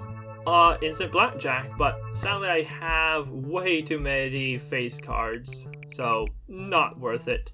I will take the break limits though. The drinks flow freely, and you start to relax, just for a moment. Alright, we have two options. Shop 4 cards. Unfortunately, the shop 4 cards is surprisingly more expensive than the shop 8 cards, which is weird. Like, you would think the more choice you have, the more expensive it would be, but no, it's inverted. This one's, I believe, like 90 chips per card, give or take, whereas the other one was, I believe, 65 or something. So, yeah, don't know why the game's balanced like that, but it is. Or we have your biggest fan. Play blackjack against your biggest fan. Number 1. Oh, I can't disappoint. Oh my god, it's you! It's really you! In the flesh! Yeah, so, here's the gimmick. Do any of these cards look familiar to you? Yep. Number 1 fan has an exact duplicate of your entire deck, which, you know, imitation is flattery, I guess. I'll just say this. This is one of my absolute favorite fights in the game. Like, it can be tough, don't get me wrong. If you have a strong deck, they have a strong deck. And if you have lots of health, they have lots of health. So, yeah, it is a mirror match, but, like, I love that. I love that, one, it's a dynamic fight, that this encounter will change every single run, because your deck will be different every single run. But also, it means that, like, well, basically, as strong as you are, so are they. And so it comes down to strategy and wits, and knowing what card to play when. Now, there are a few advantages, like, well, you have advantage. They're forced to play their good cards right off the bat. Although, yeah, I don't like the fact that they played Sweep the Legs immediately. I mean, they had to, but, Okay, what card should I copy? I think I'm gonna go for another Terminate the Tower. I'm getting a lot of a lot of, like... Oh, what was the game called? What was the actual game called? Slay the Spire. I'm getting a lot of Slay the Spire cards this game. Like, I have a Foil Sweep the Legs, I have a Scratch, I have a Break Limit, I have Terminate the Tower. The only one I don't have is Explosion. And then I would have a complete set. Alright. Well. What do we have here? I can boost that one to an 18. That's a 0. I can Sweep the Legs for a 6, but that's gonna burn. let's see. If I add another 9 to that, no, that's gonna be within limit. So I think I just counter Sweep the Legs. I mean, I have the foil one, so let's not waste it. Let's just scratch. I think that's a pretty easy move. I'm gonna stand on that. And yeah, I'm gonna actually save the Sweep the Legs for when I really need it. Oh, hello, I get another scratch. Ah, well, okay. Ah, hello. Sweep the Leg would be really useful right now, and I'm gonna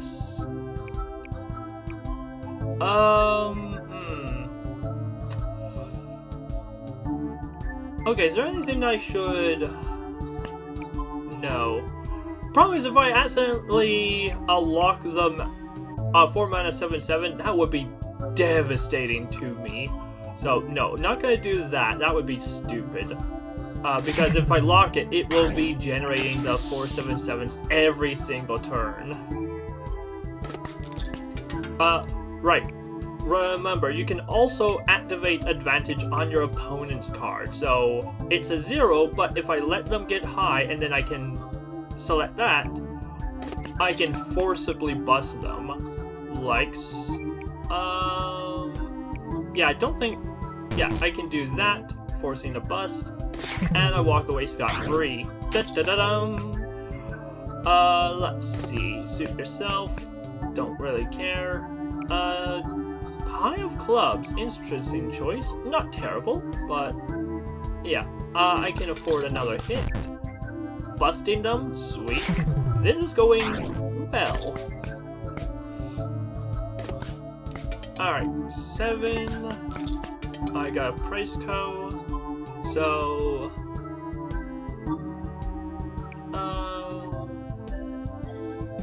yeah, I'll just stand on that.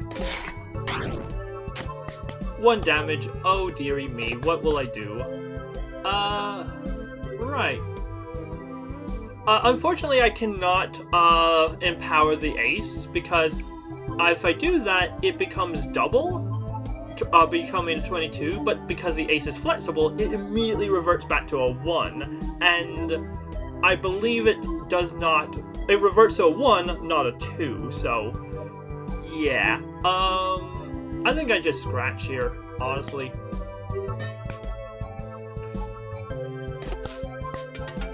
Alright, so they sort of burned up through their ace, so let's see. Now they got a scratch. They got a 21 or a 20, they got a blackjack. I'm okay with that. I'm just gonna stand. Maybe I could have locked their terminate the tower card. That is a dangerous one. I don't want to let freely roam around, but whatever. Temperance, yeah, nothing really interesting there. Oh, nice! Double ace! Thank you very much. Alright, remember I'm also looking for a 10. Hello, I can steal something back. I guess I'll steal the baseball card. I'll stand on 19. Yeah, like I said, this is one of my favorite encounters in the entire game. This is just so much fun to battle against your own deck and just see what you're made of. Aha, hello. Don't mind if I do. Got a 0.5, nice. They're getting their scratches out. Yeah. 2 damage. Rorschach. Okay, this ought to be interesting. Oh dear. Well, hope for something decent. Okay, I'm okay with that. That could have been so much worse. Hey, and they busted. Wah, wah. That's the other thing, like, yeah, price co, plus a 12, like, that's instantly a 24. that's another instant GG. Like that. Yeah, some cards are really good when they're on your side and really terrible when they're on your opponent's side. Do I feel lucky? I don't need to feel lucky. I got almost full health, they got 10 HP, I can just stand. Best game ever! So yeah, like I said, I love that encounter. That is just so much fun. I really appreciate mirror fight, so yay. Let's see. Okay, these two don't interest me much. Transit card 3, that's fine. Jack of all trades, that can be useful. I like the Jack. The Rain Man, or Roulette. Roulette is interesting, so... Roulette basically, transforms all of my, numbered cards, so 2, 4, 6, 8, 9, 10, etc. All of my regular number cards, and it will transform them to a random number. So all of these number cards will be, let's say, a 3, or a 7, or a 12, or 21, or whatever, like, whatever the roulette lands on, but every single number card becomes that. And I'm like, a little bit of variety actually is useful. Great if you're going for a very specific strategy like all 7s, but other than that, I would not bother. So we're gonna check in with the Rain Man. Oh, whoops, I forgot to read the text. Sorry! I am an excellent card counter. So you say. We got Bargaining Chip. Lose 10 chips and gain 1 advantage. And Hot Chip. Start with 1 advantage, burn a card, or on burning a card, gain 1 advantage. Okay, so if we ever need advantage, we can just simply buy it. Pay to win! Yay! Yeah, how's that card counting skill going with you, buddy? Alright, it's down on 15. 9. Okay, yeah, I will, break limit your Queen of Hearts. Thank you very much. And it's down on 14. 13.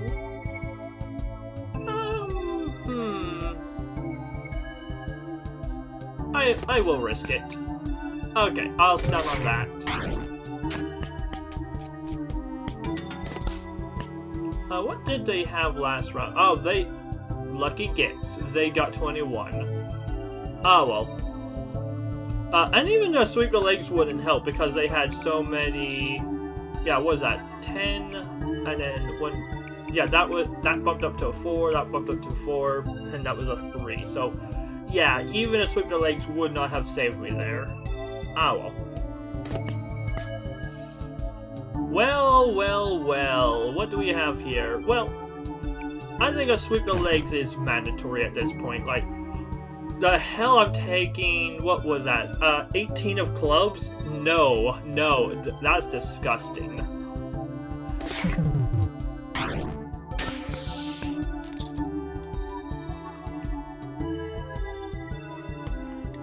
Alright. Got memory card, which is 8, so that is safe to play on. And let's see. Then again, another lightning of the 4th kingdom is useful, but I think I'm going to stick with Terminate the Tower. And I'll stand.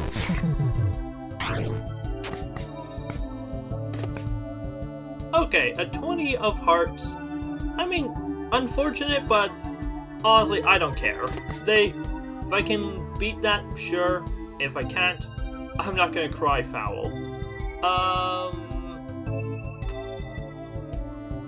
Okay, I can exploit that, so, this is safe. Okay. Actually, yes, my 21 beats their 20, they don't get their blackjack effect. Yeah, like I said, sweep the legs can be disgusting. Well, they bust. Yeah, that's a 20 of hearts I gave them, so... Wah, wah. And... I'm gonna make it a 40 of hearts. So much healing. Alright, I'm looking for a 10 as well. 5. Nice, nice. I could just end this right now. Is there any reason to go forwards? Actually, there is. Yeah. Okay, so, just be silly. I'm gonna, break limits. Actually,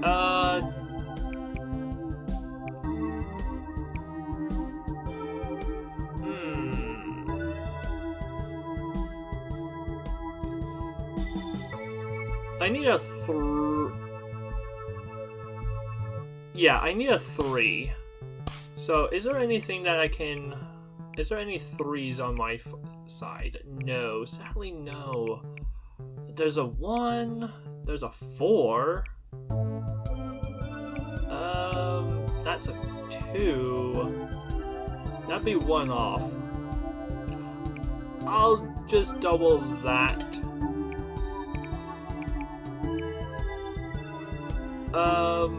Shoot. Was Explosion a 3? No, that's a 0, 2... Oh. Sweep the legs would have been a 3. Oh well, yeah, I'm not getting it this time. Oh well. I'm just gonna call it there. Would've been nice to get a heal, but... I'm an excellent card counter. Sure you are, sure you are. Ooh, Monterey Jack, how tasty. We got a non-fungible card. Yeah, if you couldn't tell, the makers of this game are having a laugh at tech bros. Between cryptocurrency and non-fungible cards and AI-generated stuff, and like, yeah, like they very much have a bit of a tongue-in-cheek relationship with whole tech bro industries and modern society and all that. And so yeah. On hit, reduce value by a random number between 1 and 3. Cannot reduce below 1. On stand, gain chips equal to value. So yeah, the longer this card is out on the field, the less valuable it is. How fitting. Then we have Diamond of 6. And then, half. I mean, Monterey Jack is nice, but, like, it's really useful early game when your deck is small. I'm up to 33. And do I need another 10 value card? I don't want another 10 value card. I'm gonna take a half for the flexibility. Alright. The Pit Boss, resplendent in his expensive attire, catches your eye. It's time. Alright. The Pit Boss, the fight for Sandy's Casino. Play blackjack against Pit Boss. Oh boy! Do you think the cards could possibly be stacked in your favor? Right. Okay, so... Oh, I just realized something. I just realized something. Shit.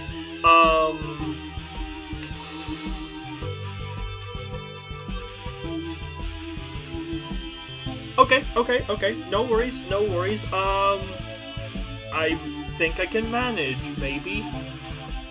Okay, so the Pit Boss. This is a very gimmicky boss. So let's look at this deck. They have 5 cards. They have 5 cards in total. 4 of them are card dekus. I think that's how you pronounce it, card deku. And then the last one is 4, the Emperor. On play, lock. On bust and on stand, deal damage equal to the amount busted by. So, yeah. And the thing is, all of these are value 25, which is 4 more than their standard value. So it means that, which means every time this triggers, it deals 4 damage, and it will trigger twice per round, which means a total of 8 damage every single round, which, yeah, is absolutely terrifying. So this is very much a race to the bottom, who can kill who fastest.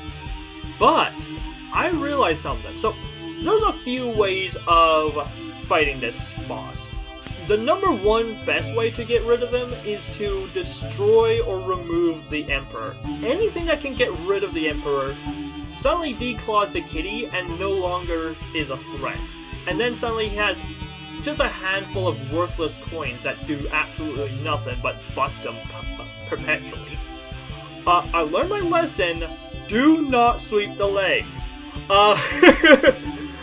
This is one of the most dangerous cards I currently have, and worse yet, I have one in my oh no, I don't have one in my inventory. Okay, good. I'm safe on that regard. So yeah, if I sweep the legs, instead of 21, it goes down to 20, which means it's 5, a difference of 5. And because it triggers twice, it means it does 10 damage per round instead of a mere 8. So, yikes. One idea I just had, which is why I was laughing manically earlier, is a foil keycard. I could keycard one of their card dekus, locking them in place. They cannot hit, and yeah, if they can't hit, they cannot get the Emperor out, which means I have free damage on them. But the scary part is I do have a business card.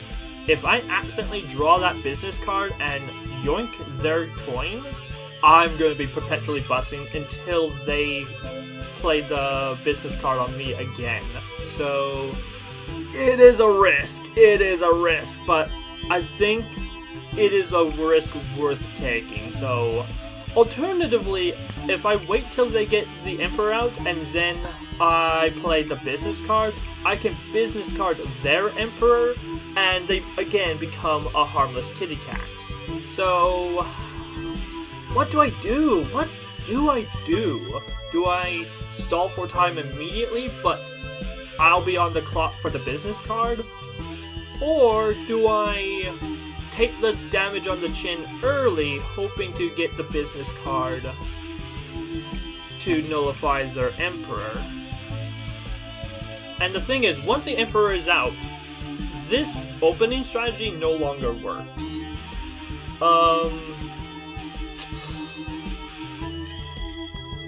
Oh, this is a tough call to make. How many cards? I have 32 cards. Yeah, I think I will inevitably draw... I don't think I have enough damage in my entire hand to avoid the business card. So I think the business card will be inevitable. So, although with that said, that business card will cycle fairly quickly in their hand, so I won't be stuck helpless for too long. And the other nice thing is, because they always bust, they will never do direct damage to me. It's just a case I can't do any damage to them while I'm busted. So, I think it's worth it. I think I'll take it. Here's hoping I don't immediately draw the business card.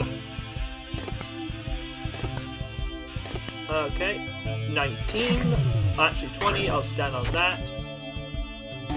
Okay, and so now it's a race to the bottom.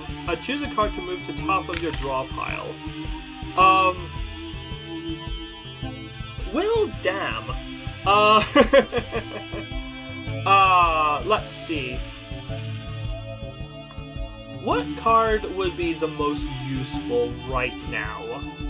That, obviously I do not want to do the business card. I think a memory card would be nice. Or... Actually, I'm gonna do an ace. Or, actually no. Lightning and Fourth Kingdom. Yeah. I'm gonna do that. Shit. Well... Shit me.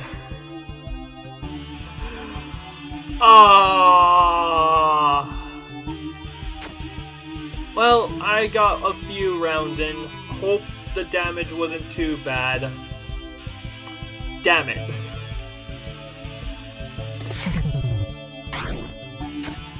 Now, I have to hit. I have to. And again, sweep the legs is a terrible idea. Don't do it. Well... And now it's forced to stand. Now the question is... Oh, crap. They got the Emperor out immediately, so that means... What is that? 8 times 3 is... 24. I'm guaranteed to take 24 damage. Woof.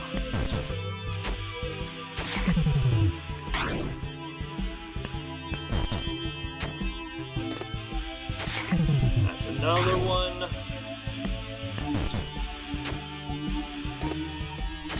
Alright, hopefully they get the business card early.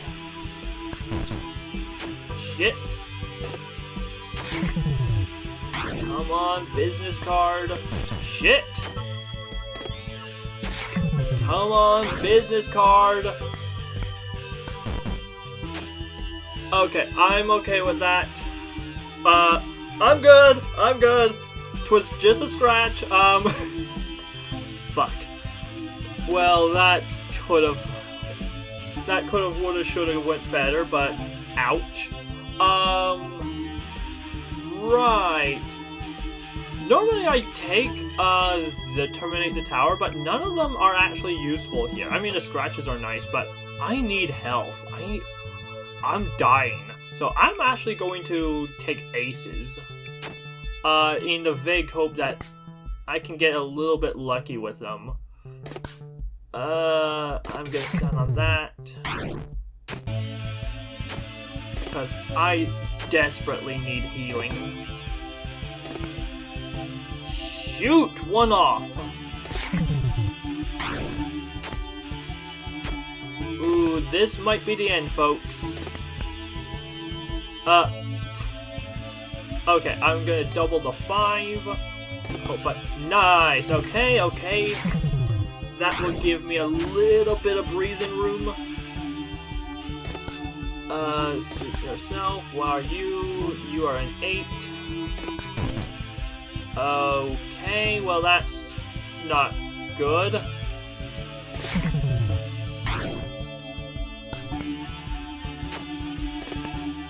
Got an ace, thank you. Damn it, one off. Curses! At least it's good damage on them, but... Eesh. Damn it, one off again! Beginner's luck. Okay, that was devastating, but I made it through in the end. Hey, my lucky stars! But it's foil, so... I mean, foil is nice, but... lucky stars is... It's fine. But... Yeah, on play, reveal 1, 2, or 3 random numbers from 1 to 9. Set value to total and gain that many chips. Like... It is very random, so... It's really not worth it. I'm gonna take the half. Near the stairs of the dungeon, you spot the fortune teller. What are they doing here? Alright, second round of tarot readings. I foresaw meeting you again. Let's discover the rest of your fortune. Alright. Folly, new beginning, free spirit. Delays, a fear of sacrifice. It seems a little counterintuitive, or contradictory, I mean. But, sure, let's go with that. Oh my god. The Fool. Fun fact, my very first game in this, or like my very first run in this game, I was presented with the Fool as my very first card, and guess what? I won. The Fool is the ultimate screw your opponent card. On play, swap played and discarded cards with foe. Yeah, like I said, my opponent's whole gimmick is they have a really good deck, and basically throwing half of my cards at them screws that up. But it also screws my plans over. So it's basically like turning any opponent into a janky version of Number One Fan, which is entertaining. The other one, let's see, Inverted Hangman, on play, exploit. Burn a discarded card, then move a discarded card to your draw pile.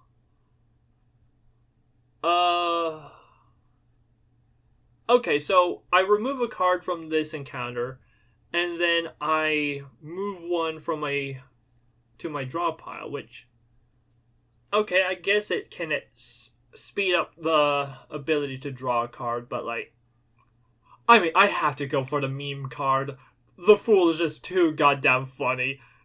This may be the death of me. Also, thank you, Fortune Teller, if you notice I got some health back, so thank you.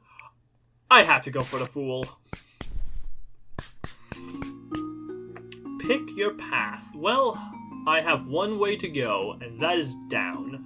Unfortunately, yeah, there's only one branch at the casino that can lead to the upper path, so I am forced to continue migrating downwards to the dungeon and ultimately to despair.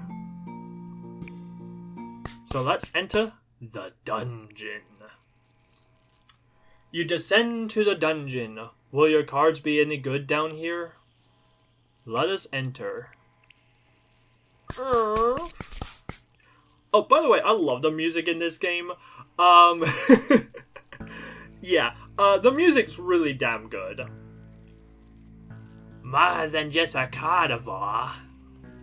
A zombie. Ah, I see you guys sweep the legs as well. Judgment. On play a random card that has on discard burn. Very interesting.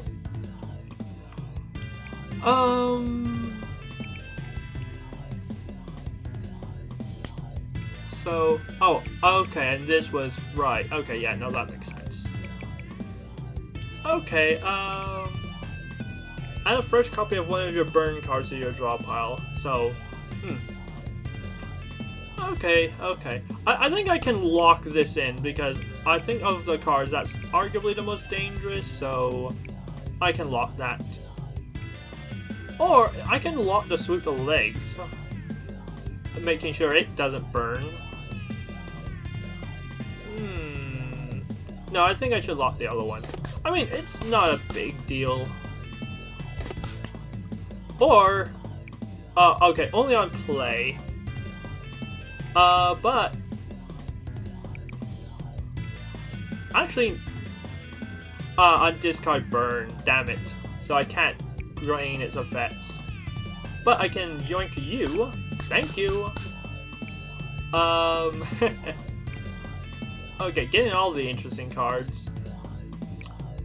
Okay, yeah, I'm just gonna carry on. I'm gonna stand on that.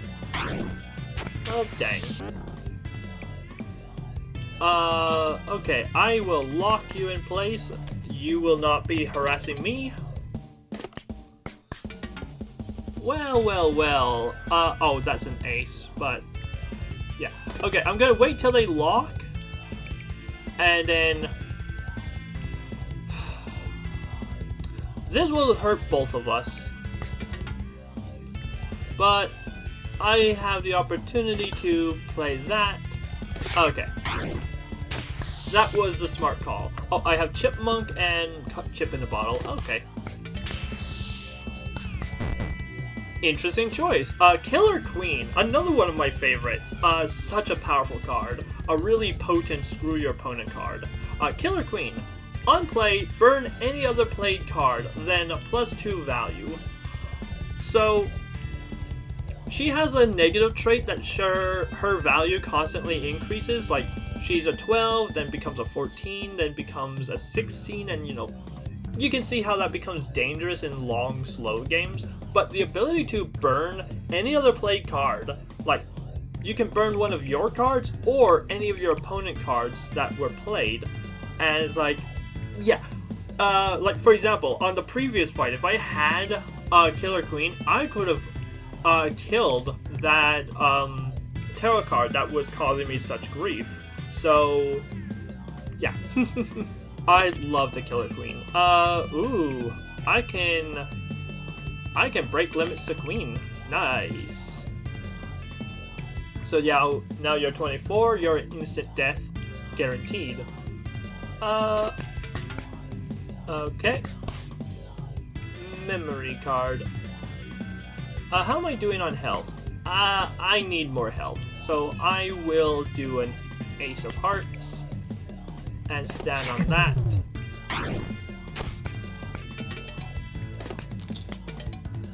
Alright.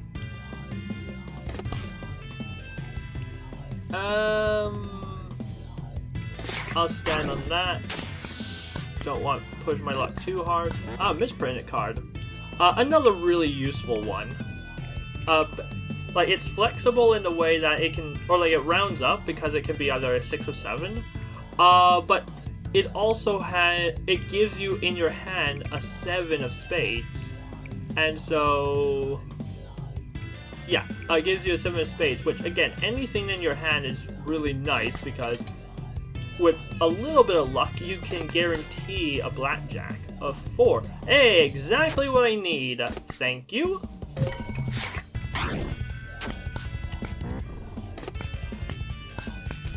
And we fool. Alright, so suddenly all those cards are theirs now. Wah wah. And now we have all these cards which are mine. Well, well, well. Yeah, the Fool is the ultimate troll card. It trolls both players equally. I love it. It is hilarious. Well, you only have yourself to blame for that one. I guess I have an 8 of Hearts now. What do you know? 5th. I'm gonna stand on that.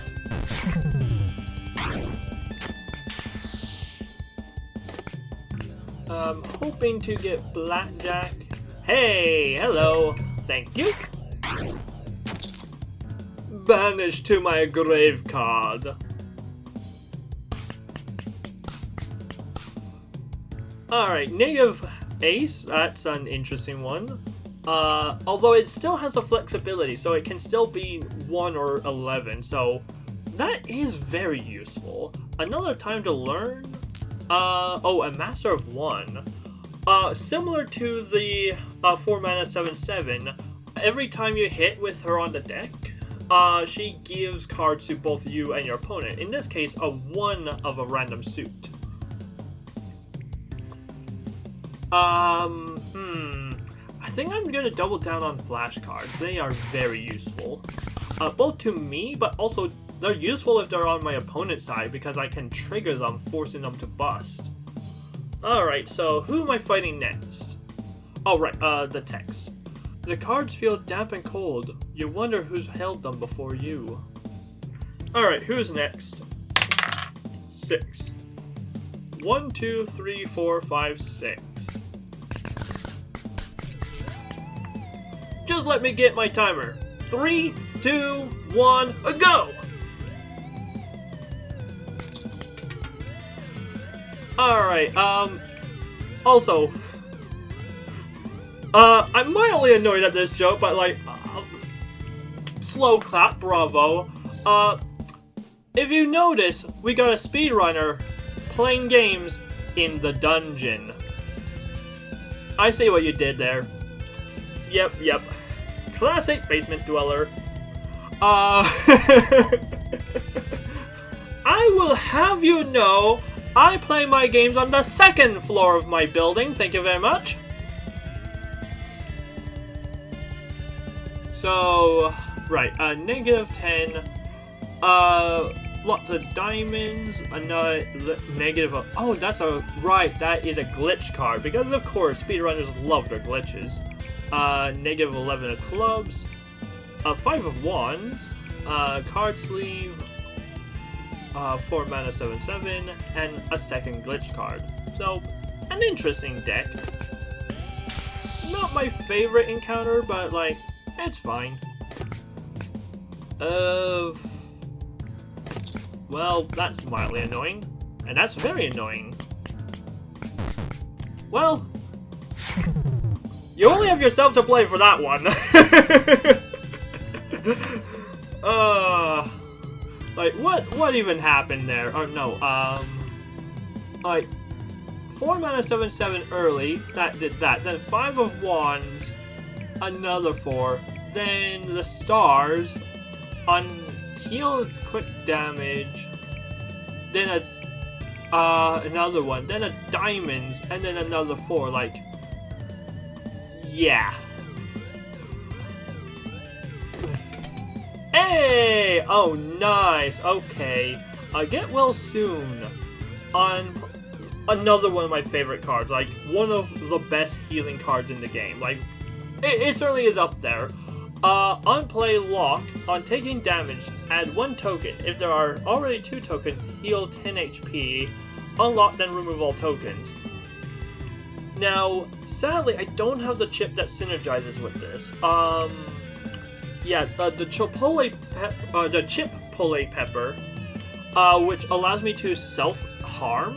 I can do 3 damage per hit, and then it'll add 1 token. And if I do that 3 times, I take 9 damage, but this heals for 10. And so, I get a net healing of 1, and an infinite supply of advantage. Very useful.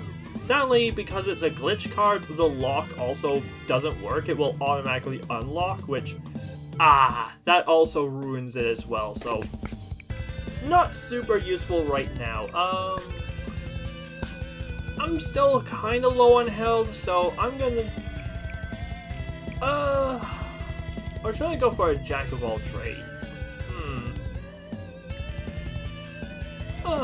Humdullah hum. I'm gonna go for an ace. Dang it. Well, no.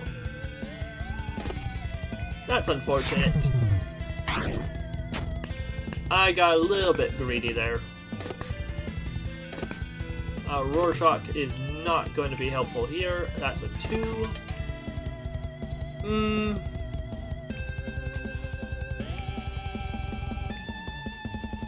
What was you?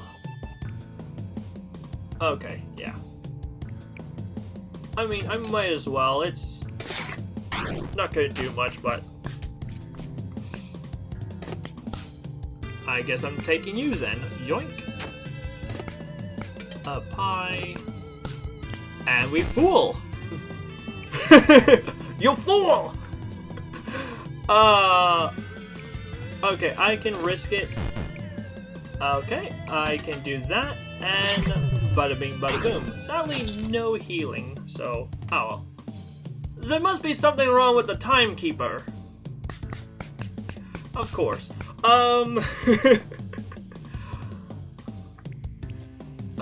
Let's see. Alright, 21 of diamonds. Yeah, no, that is asking for trouble. Ace of spades is useful. -6. Big 2. Transform all play card with 2 into big 2. Oh. Do I have many 2s? That's a 3. That's a 3.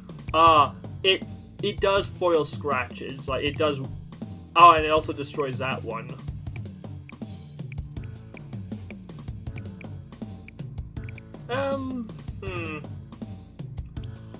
don't know. It's a hard decision. I think I'll just get the ace.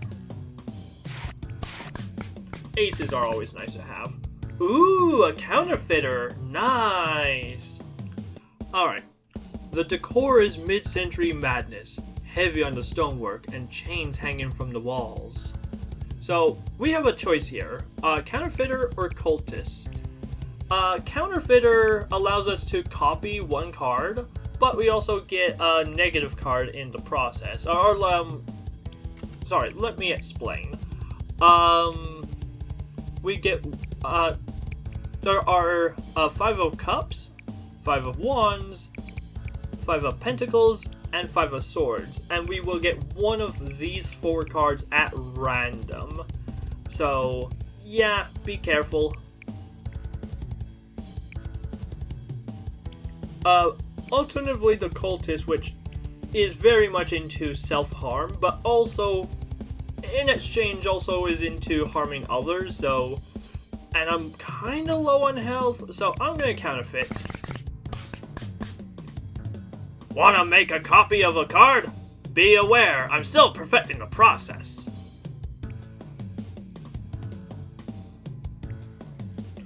This shady character is offering you his services. So yeah, I will get one of these cards, and okay, honestly, most of them are fine. Foe gains 5 shield, no big deal. You take 5 damage. Arguably one of the worst ones.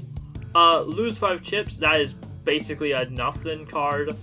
And on play, plus 5 value. This is one that can be, it's harmless early on, but if you cycle it a few times, it can get very dangerous. But I guess thanks to the Fool, this one also is kind of harmless because it may or may not go to my opponent. So, let's see. Do I have anything worthy of copying? I mean, then again, a second key card would be nice. Another Lightning of 4 Kingdom, but no. I think we all know what. I mean, then again, a second Fool would be hilarious. But no, I think we all know what should be done. I should get a second memory card because, well, the game can get pretty broken with 2 of those. Unfortunately, yeah, it's also very expensive. But you know what? Let's do it. Memory card.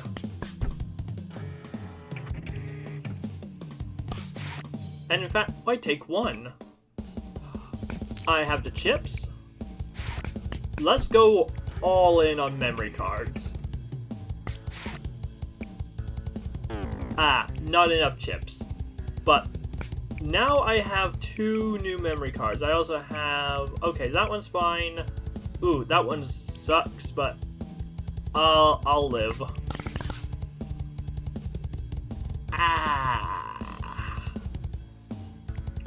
Surrounded or runaway minecart?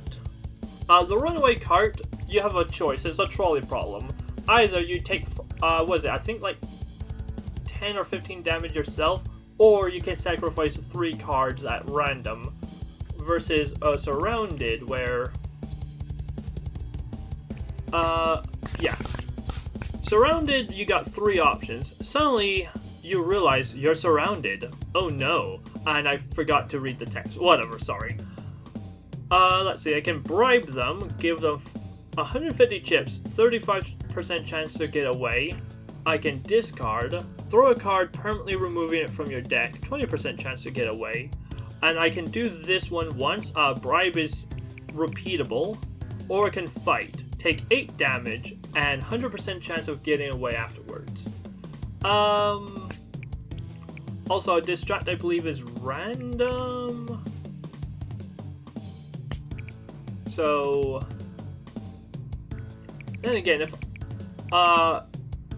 would be nice to get rid of one of these 2 cards, but is it worth the risk of getting rid of something useful? Nah.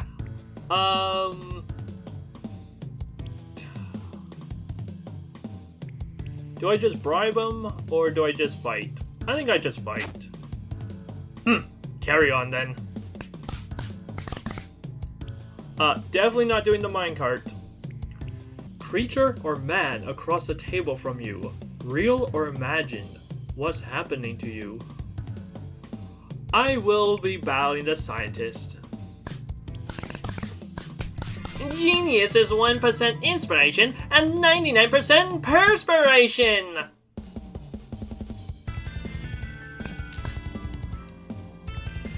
Alright, so let's see, what do they have?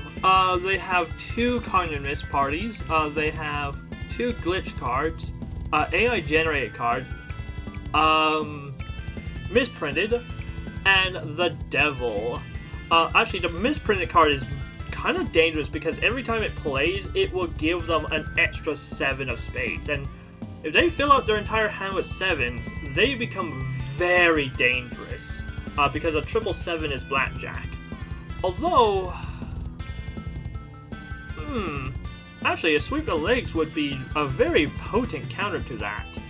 On play lock, on tie, deal 6 damage. And that would be to me, so don't let them tie me. Honestly, yeah, a sweep the legs would be very useful here, so, I communist party, you're communist party! Well, dang, they yellow carded, this is glitch, right? They didn't have a yellow card, yeah.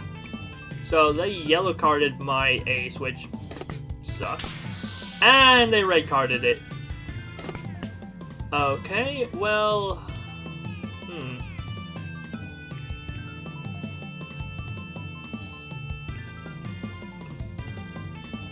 let's see. Honestly, none of the cards are worth empowering. Like this, if I double the 7 to a 14, maybe. But yeah, I think I just go for a scratch here. Yeah. Alright, so memory card time. What do I do? What do I play? Well, I mean, I'm gonna have to memory card one of my remaining aces.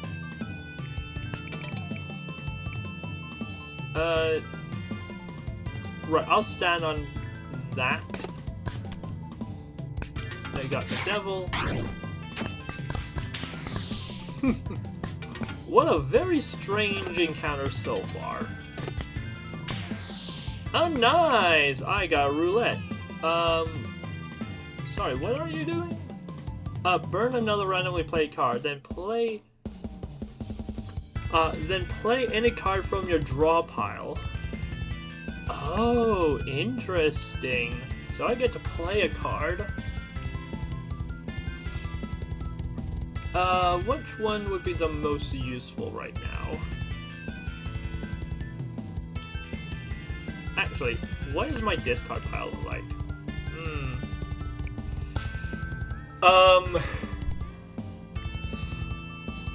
Oh, actually, wait a second.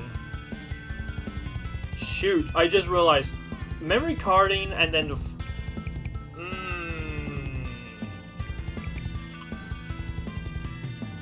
Okay. Interesting. So, maybe I should not be memory carding aces, because Fool would give them those memory cards and would give them... I mean... Yeah. Okay, is there anything that I can do that's really good right now? I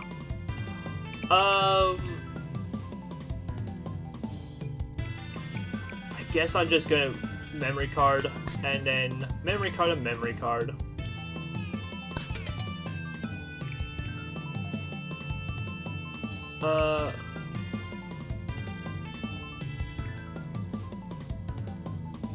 Let's see. You are 6. Okay. Don't have... interesting problem. But yeah, now that I have multiple memory cards, I can duplicate them, which is disgustingly powerful. Let's see. What was chip on my shoulder? If 12, so... Unfortunately, no, I'm not gonna risk it.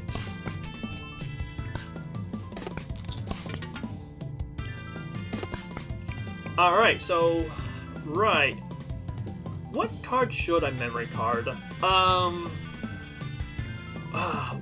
Ideally I want a card that is powerful for me and poisonous for my opponent. So, I'm not going to do more aces because that is actually really good for my opponent. Terminate the tower, well, can be useful for me. My opponent can also use its abilities as well.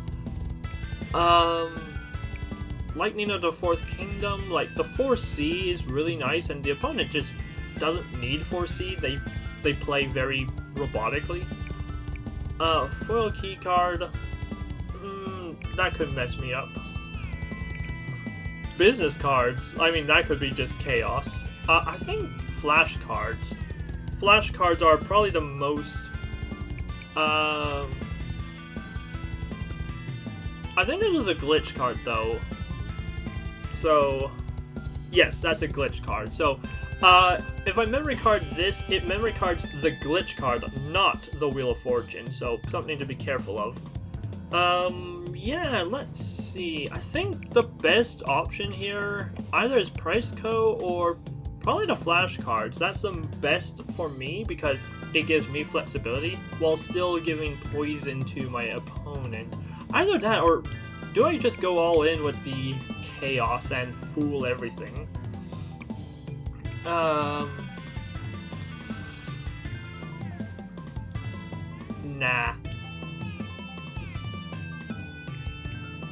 I think I'll do flash cards. And on that note, it's time to sweep the leg. Oh, perfect. Thank you. Alright. Ooh, a 7 of hearts. And what are you? Have the value of all other played kings. Okay. No other kings were on the table, so that's fine. Got a little bit of healing. Right, remember, I'm looking for a 10. What are you? You're a -9. Oh, I can steal the misprinted card. Yoink, thank you, that is valuable. 0.5. Okay, I'll just stand on that.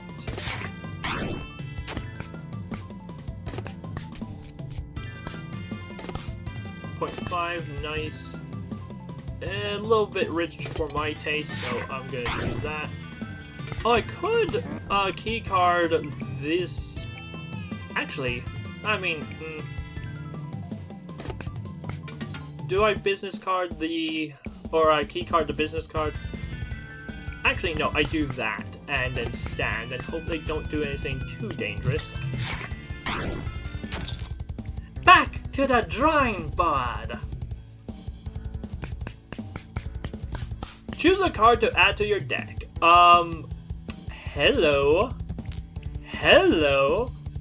Oh my. I got some really good options here. So, like I said, get well soon. Really awesome healing card. I have blank card, which is also very nice to have. On first place, set value between 1 and 11, so I can pick and choose exactly what value I want. And assuming that I have a value, I already have a score of at least 10, I can immediately and guarantee blackjack. Gerald from Rivera. On play, burn one of your foe's played cards. On discard, burn. This is like a one-shot killer queen, where it comes out, I can choose one of my opponent's cards to destroy. Very good screw your opponent card, but it is a one-shot use card, and sometimes if you miss, it's kind of a weak card where like, oh, there's nothing valuable to kill. Okay, and it disappears. Wah wah. But can be very useful, and unlike the Killer Queen, which can accumulate value over time, this one, because it burns, you don't have to worry about it sticking around and causing more chaos than it deserves. Pie of Spades. Pie's always a good value card, but as you can see, my health is kind of low, and despite the hearts, I've been grabbing a bunch of random junk cards, so healing items I think is definitely the way forwards.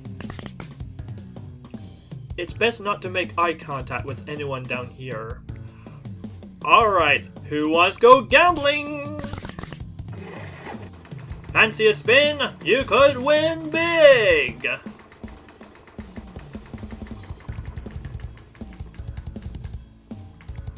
Alright, so the way slots works is I can either spend 99 chips to buy all 3 cards presented for me, so 33 chips per card, or I can spend 35 chips to respin the reels, ignoring all these cards. But yeah, I mean, memory card is SD card is useful, but I'm not a fan of either of these two, so I'm gonna spin. And by the way, chips at this point in the game are not valuable, so I'm just gonna go until I hit 0. Oh, hell yeah. Lightning, a rules card, and Ace Up My Sleeve. All very powerful cards. I think I do have a rules card, right? No, I don't think I do have a rules card. Okay, well, right, I don't have a rules card. Rules cards are very interesting. They can sometimes hurt you, but I mean, I can't say no to a hand like that. That is amazing. 21 of diamond. Oh, that's unfortunate. So we have a Calamari game card. On player exploit, take 3 damage, deal 3 damage. On foe defeat, gain 100 chips.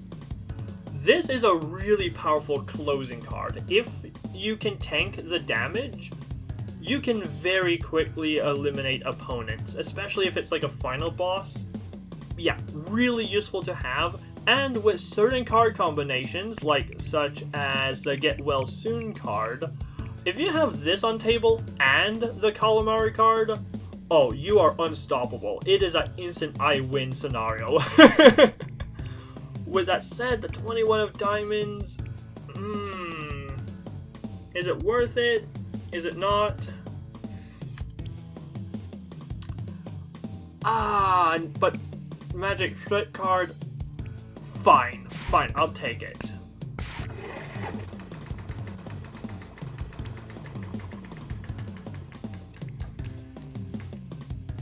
Ooh, hello. I'm not sure why these cards have like a sort of rough edge to them. Like, if we look at the collection, at the very back we have a group of cards here that all have like this rough, tattered, printed edge to them, which sort of to me signifies they all belong together, like they're all part of one group of some kind. But I honestly don't know, like I haven't the foggiest if this is a reference to anything or not. Like, Diamond in the Rough is a phrase, Suit Yourself is a phrase, Play of Escargot is just, you know, snails, Carduxis, cannot pronounce that word, but like, cardiovascular exercise, like, okay, that's a pun. Grave card, again, another pun. Discard, sort of a pun. We also have the victim card, which okay, that's a fun one. But yeah, I don't know, like, so yeah, we have all these cards that have this same sort of tattered border. Okay, discard and cardiovascular don't count, but all the others, yeah, I don't know why they have that weird border. Like, I'm not sure what they have in common. Oh well. Do I get this? do I not? Okay, do I need any of these? I guess that's the other question. I don't... Suit yourself, I already have. No, I don't need any of them. I already won with all of them, so next.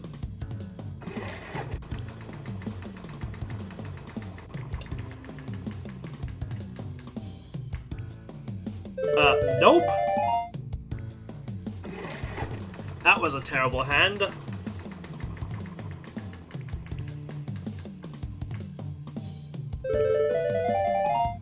Jack of all, 2 and 5. Sure, why not? Let's see, anything else worthy of me? And I'm not a big fan of this one. Dark Mage. I mean, it's fine, but like, I find it hurts more than it helps. King of Kings also hurts a lot, and then Monterey Jack, again, not valuable late game, so nah.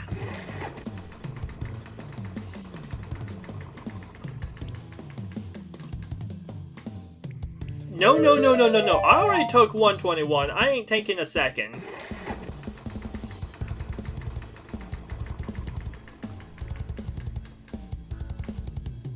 You know what? Yeah, that can work. Card sleeve may be dangerous, but like it can also be very useful as well. SD card's very powerful. And then a 3 is just, it's fine.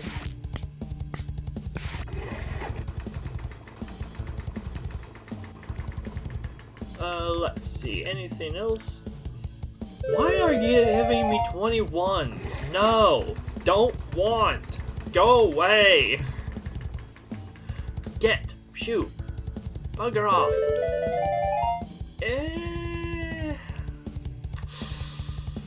I mean, the negative is nice, but it's of hearts, which I want hearts, so no. Oh, and by the way, playing a negative of a suit, if you do get blackjack, that negative does count against the effect of your blackjack. So yeah, negative hearts does mean that healing with blackjack is worse off. Okay, granted, it will never take any value away. Like, if you blackjack with negative hearts, it won't steal health from you, thankfully. But it means that, let's say I play a -6 and then a +6, the two cancel out, and so I get 0 hearts instead of the +6 I should have had. Ace is nice, Grave card is fine, Master of 1 is okay. Nah, not feeling it.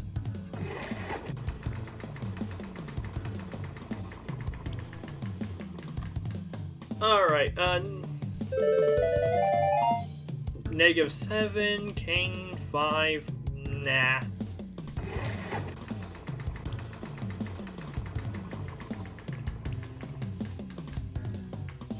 Another Communist Party card.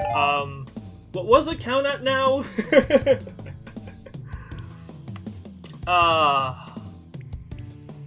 You know, for the memes, I'm going to take it.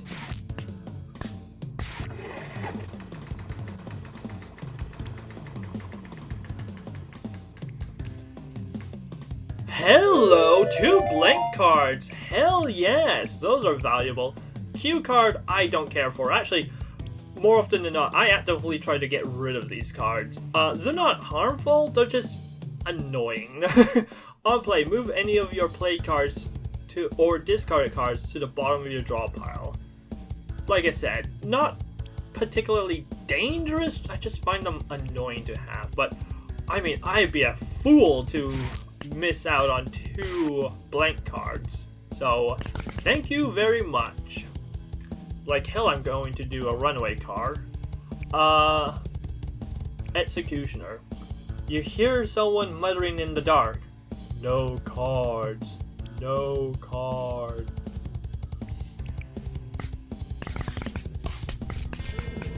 Any final words? So this is going to be a pretty dangerous fight.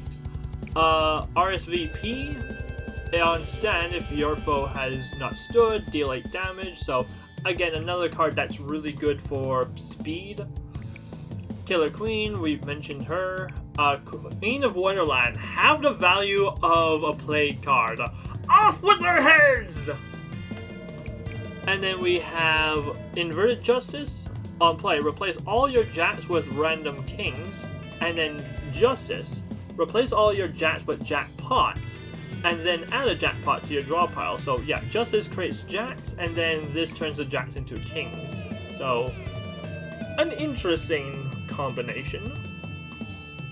Thankfully, Gerald did not have anything to attack. Chip damage, so whenever I take damage, that triggers, which is actually really good. And then bargaining chip, lose 10 coins to gain advantage. Apparently, break limits. I'll double that. Apparently, I'm keeping it around. Oh, thank you. Okay. Killer Queen. Alright.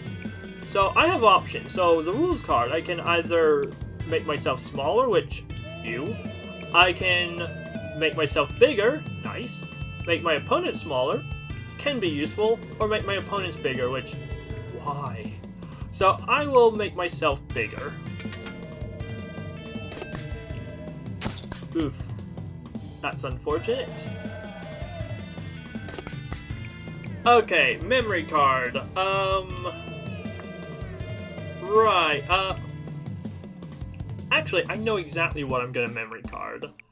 Get well soon. The more I have of that, the better.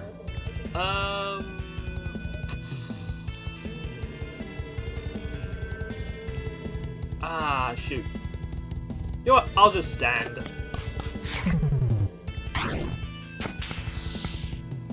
Ooh, Jack and the Beanstalk. That's a nice one to have. Oh, hello!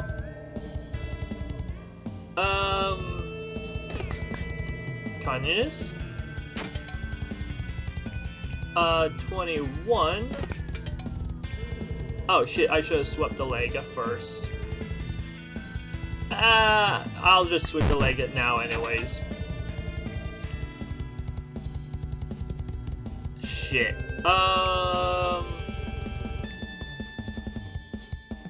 That's gonna hurt a bit, but... Okay, I'm not sure if that was a smart play or not, but I did it, so... Okay, I guess I'll just scratch, keep things simple, and then stand with that, negating the RSVP. Should have sharpened my axe, I guess. Hello, got more lightning, got more Costco, Priceco, Club of Fours, and Uno Draw 2 card. On play, foe plays top 2 cards. On discard, discard to foe's discard pile. This can be a fun screw your opponent card, but it can also backfire. I'm just gonna take more lightning. That's useful. Alright, the next major fight.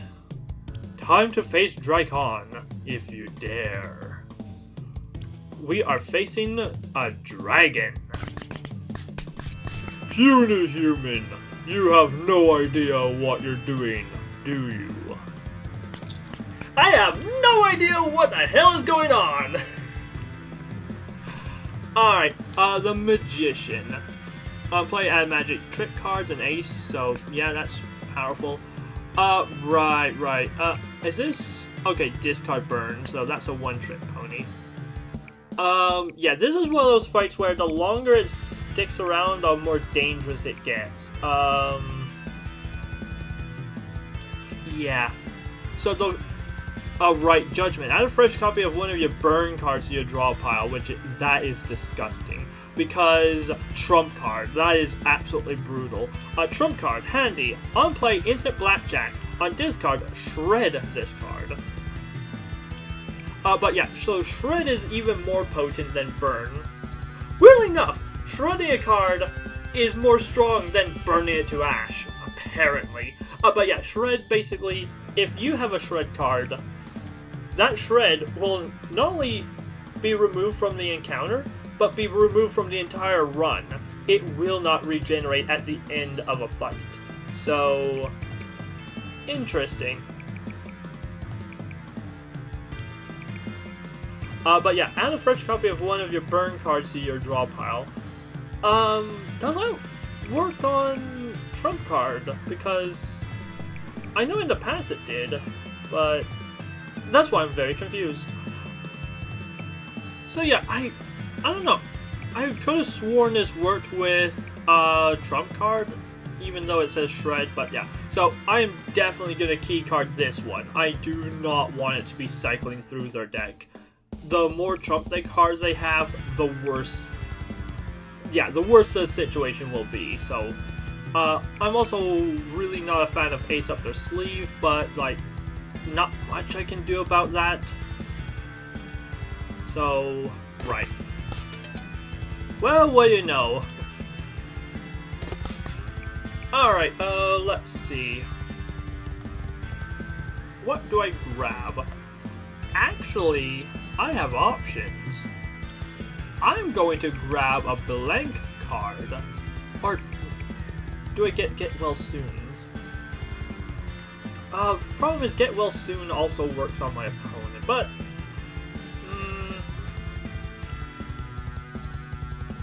okay, what do I have in terms of cards or chips? I have microchip, which works on generated cards, and I have I believe that triggers when a card is burned, so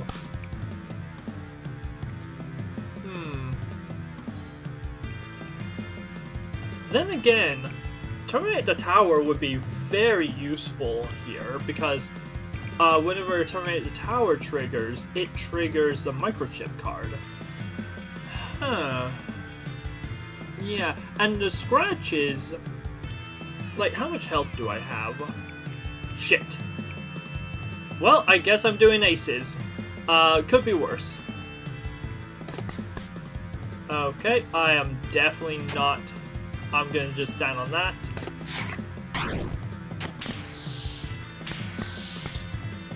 Oh wait, sorry, could this work on my opponent card?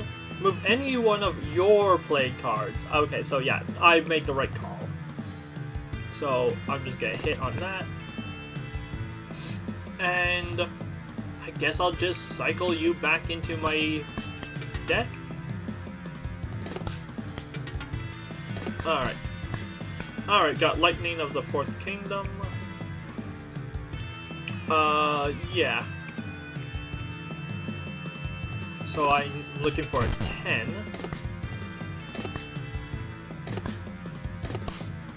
There it is. I got an ace. Nice.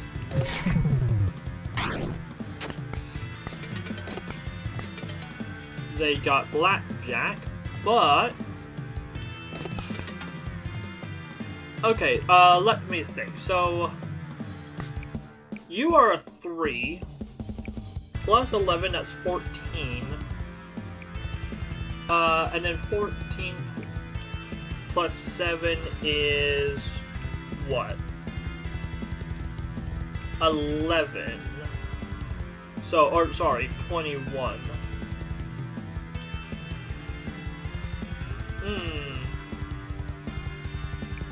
Yeah. Fine. If that's how you're gonna play. Okay, yeah, I think, yeah, shit, I let that one get pie me. Oopsie. But, yeah. So they got an ace.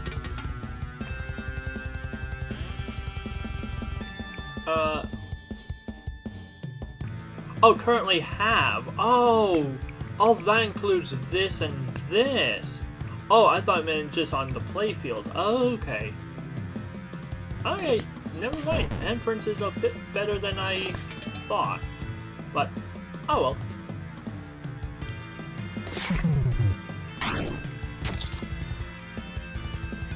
Mark my words, there is nothing for you down there. You will not succeed. Thanks for the words of encouragement. Okay, that actually was surprisingly easy. I have lost runs to the dragon, so yeah, I was definitely bracing myself for the long haul fight, but no, that one quick and easy. Let's see. I mean, a foil misprinted card is always nice. Foil King of Kings. That is actually really useful. Blood Donor card can also be nice. It can be a passive heal. But I also might accidentally give my opponent the donor card. So I'm going to do King of Kings. Being able to heal, just have to make sure I don't play another king. But thankfully I don't have many kings with me, so I see one king. And that's it, I think. I don't think I have any other kings. So yeah, I'm looking for a value 11, and that will give me... Not only will it give me at least 10 hearts, it also gives me 10 shield. So yeah, thank you. Alright, final floor, Despair. Welcome to Despair.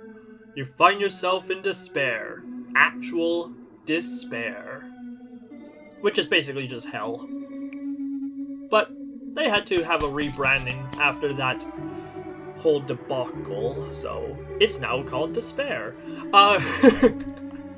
Behold, a table laden with riches and promises. Oh dear. Okay, so yeah, Wheel of Fortune is... So, Cardinal Sin of Greed. This is another tough fight.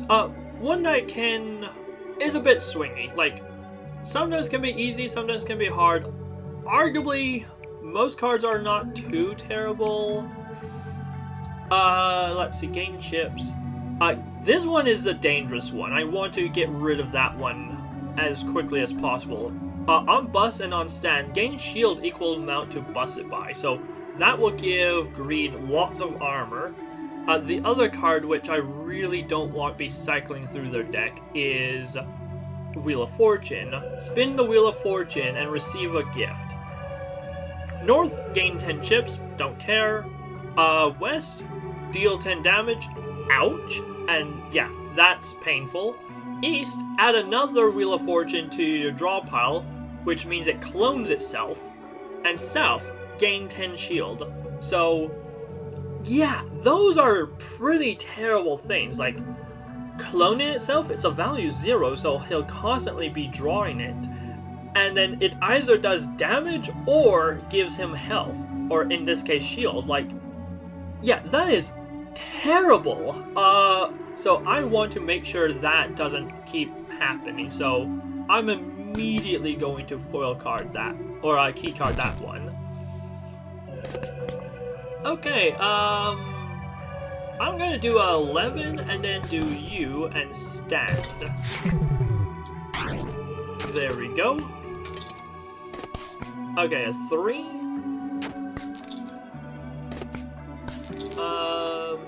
I'm gonna risk it. Ace. Okay.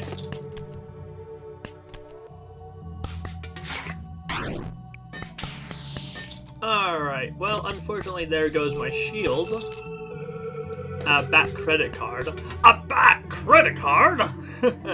Yep, a back credit card. Steal 10 chips from your foe. If they have fewer than 10, deal 5 damage. Which, I think I'm safe. Ooh, I have an ace. Nice. Unfortunately, can't use it this round. What are you, a 1? Okay. Dang. Do I save it. Or actually, no. Oh, yes, yes, yes, yes. I can do that and do that. And then stand and hello health. No valid targets.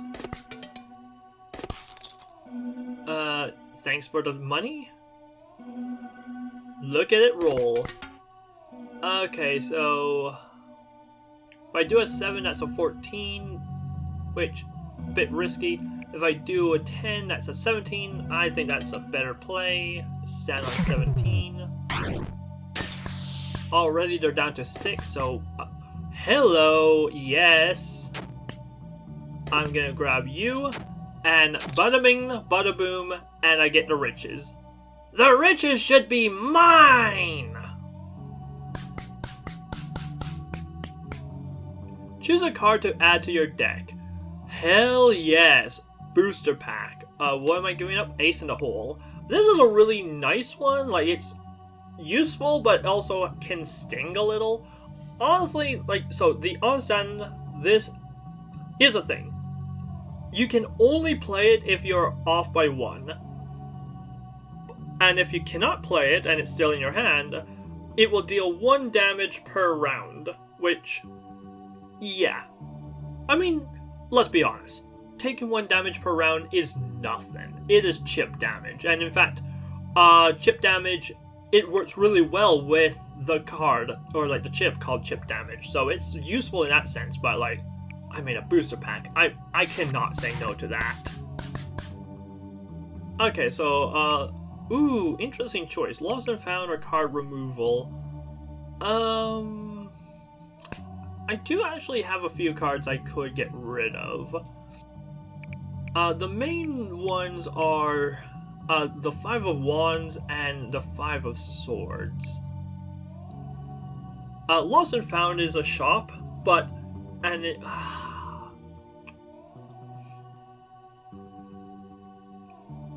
and I only have one choice. Oh, and right. All the victims of the system have to wind up somewhere. Here they pool around your ankles. Yeah, eeny, meeny, miny, mo.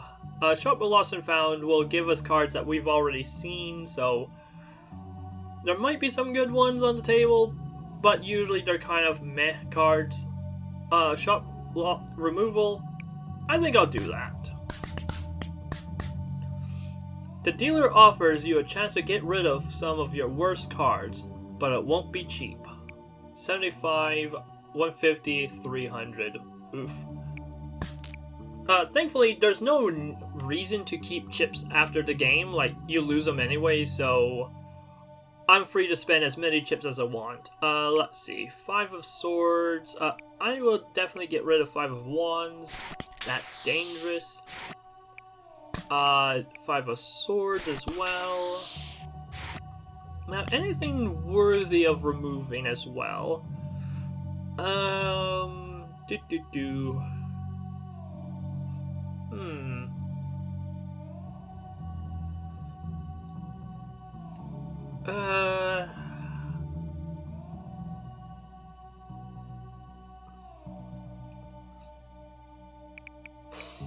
Honestly, I'm just gonna get rid of the Q card. I don't like you. Yeah, it's not a bad card, I just don't like you. Alright. Pick your poison. You've descended so far down. Is there any way out? Any way up? Will your deck even help you here? And we have finally come to the final boss. Well, final boss of Play It Safe. We have the Deity of Despair. Play blackjack against the Deity of Despair. All in line, worm. Alright, so immediately the Deity of Despair plays a fun trick on us. He has a foil Sweep the Leg and a foil rules card. So those are interesting. But I also have a Sweep the Leg. Although, interesting catch with the Despair boss, the final boss in the game. they are immune to card tampering with their numbers. You cannot change their number. They can change their own number, but you cannot change their number. So rules card is useless against your opponent, and so is sweep the leg. But you are allowed to modify your number, so sweep the leg is not pointless. And in fact, I might do it right now. No, I make the rules here. Yep. But at least it puts us both on equal footing. Now, what do I want to copy? What do I want to carry over? Yeah. I think a blank card is the most useful here. I'm gonna hit it again. Alright, never mind, I'm not using that one. Right, I'm looking for a 12. That's unfortunate. Okay, so microchip and broken chip. Okay. A little bit too rich for my taste, but sure. You are a 2, so... Phooey. Okay, I'll just stand on that.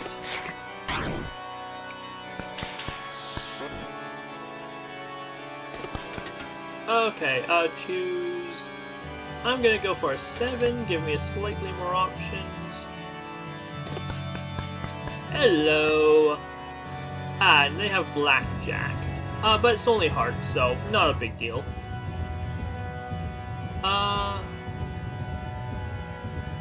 Okay, I am definitely going to lock you in place.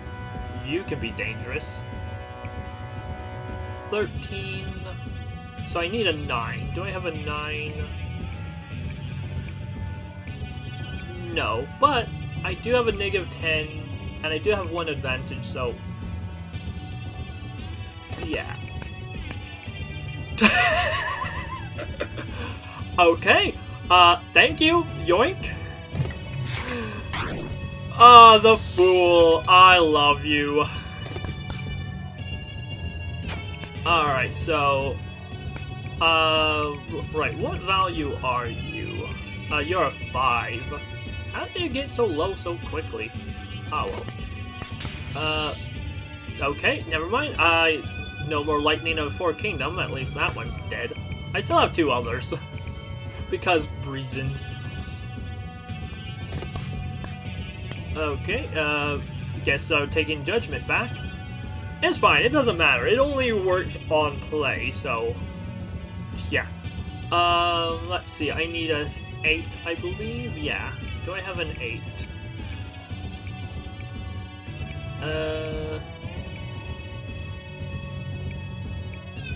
No. Do I risk hit? No, I'm gonna stand. Okay.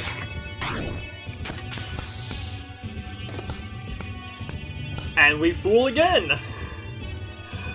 I'm spinning around on the merry... I'm spinning around on the music box that's run by a key. Ooh, hello, queen, so... Yep. Again, I need a 9, but don't have a 9. Hello, get well soon. Sadly... No, nothing here quite works with it. Thankfully, I don't have to worry about it fooling away, so...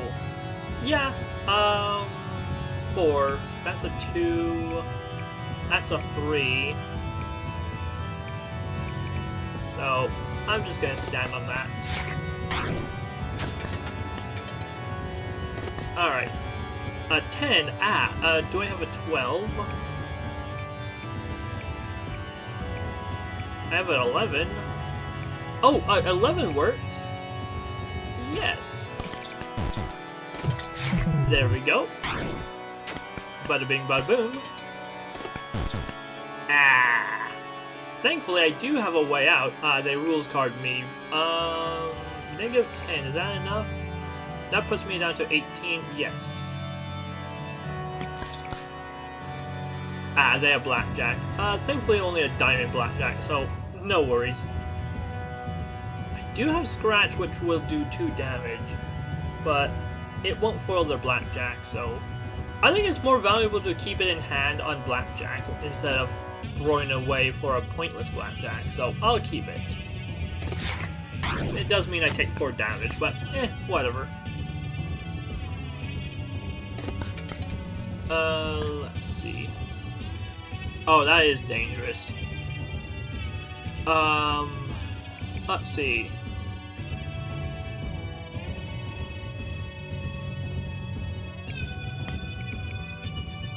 What card could I give them that would be detrimental? Not really anything. I could probably force them time to learn, but Fine, fine. I'll take the hit on the chin. Ouch. Jack of all, I need an 8. I don't have an 8 in hand. 6. I could play 2 of these. That would be an 8. Yeah. Yes. Okay, never mind. God damn it. Well, that's unfortunate. Yeah. Thankfully they bust anyway, so could be worse. Right, I'm looking for a 12. Yeah, 12 will trigger most of these. Choose a card to lock. I guess I'm locking that one. Hello. Right. So if I actually, -4 value, that goes down to 10.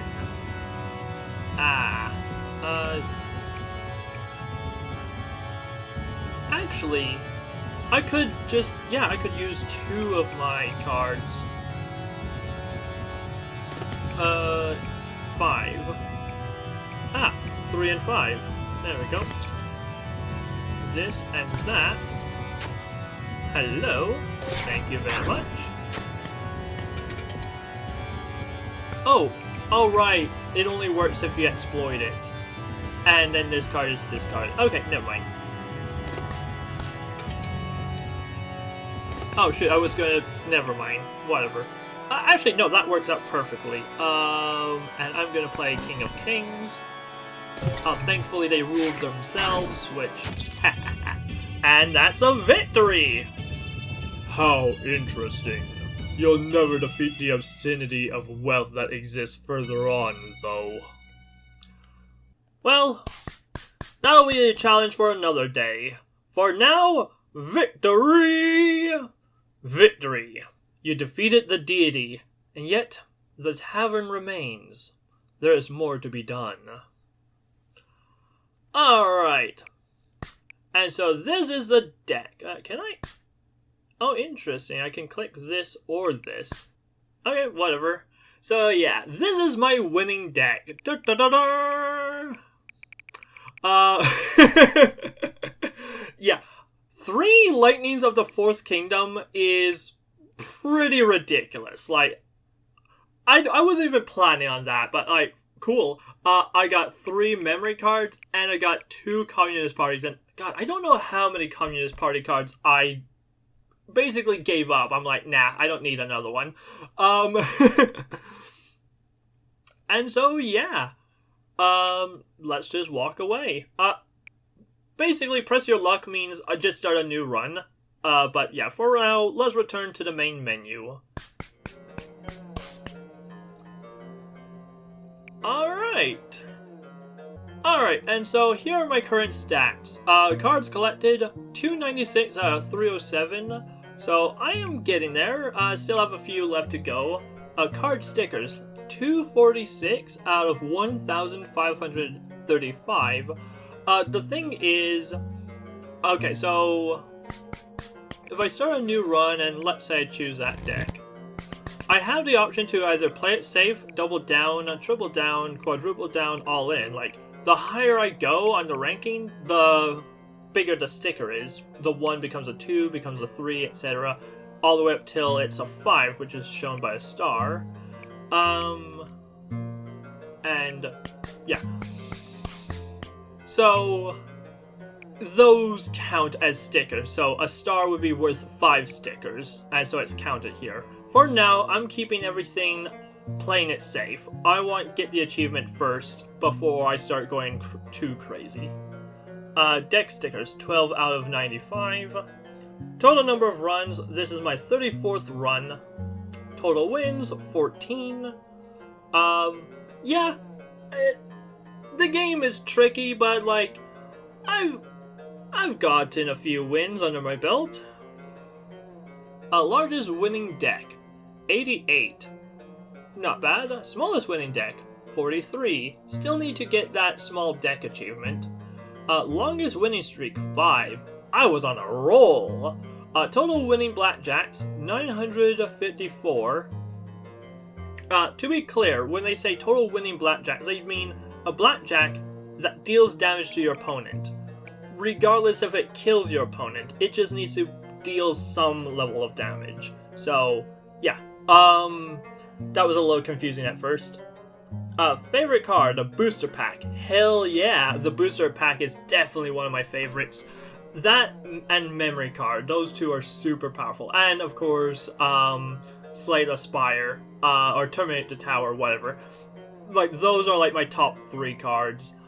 Actually, one card I love that we haven't seen yet is, where is it? Yeah, Queen of Music. That is another one of my favorite cards, and arguably one of the best healing cards in the game. Exploit, add 1 token. If there are already 2 tokens, instant blackjack, then remove all tokens. Yeah, if you have an excess of advantage, or any way of generating new advantage, this is wonderful. Like, a perfect example is chipotle pepper. If you can, like, spend 9 health, you can get up to 21 health back. So it's really, really well done. I love that card a lot. The other one I really like, not as powerful, but I still like it, is Queen of Drag. On play, add a random queen to your hand and set her value to 11. And so, again, another card in your hand is always useful. And if this is the first card you play, it's like, you got 10 of hearts, play 11 of whatever, and bada bing bada boom, instant blackjack, you get healing. It is wonderful. And even if it's not the first card, you still have an 11 you can play some turn later. So, yeah, really nice to have. But yeah, anyway. So, right. Favorite tarot card? The Fool. You fool! Most removed, glitch card. Apparently I removed lots of glitch cards. Favorite chip off the old block. Yeah, it's fun. Like I said, so my 3 favorites are chip off the old block, just for the chaos and randomness. Chipotle pepper, which is very useful, guaranteed advantage, even though it does cost a little bit of health. And then the other one is chip damage, which like synergizes super well with the what was it? The Kalmari game card, where you can take 3 damage and deal 3 damage, and it's a 1-for-1 trade. So, so good. So powerful. Yeah, as you can see, I'm still missing a couple of the tarot cards. And then I'm also missing a couple of the negative cards. And then I'll have every card in the game. And then my deck will be complete! But until then, I think we'll wrap things up here. This has been the Gear Headed Hamster, playing as a degenerate gambler, slogging it through the dungeons. You have a great one, folks. Take care, and I'll catch you next time.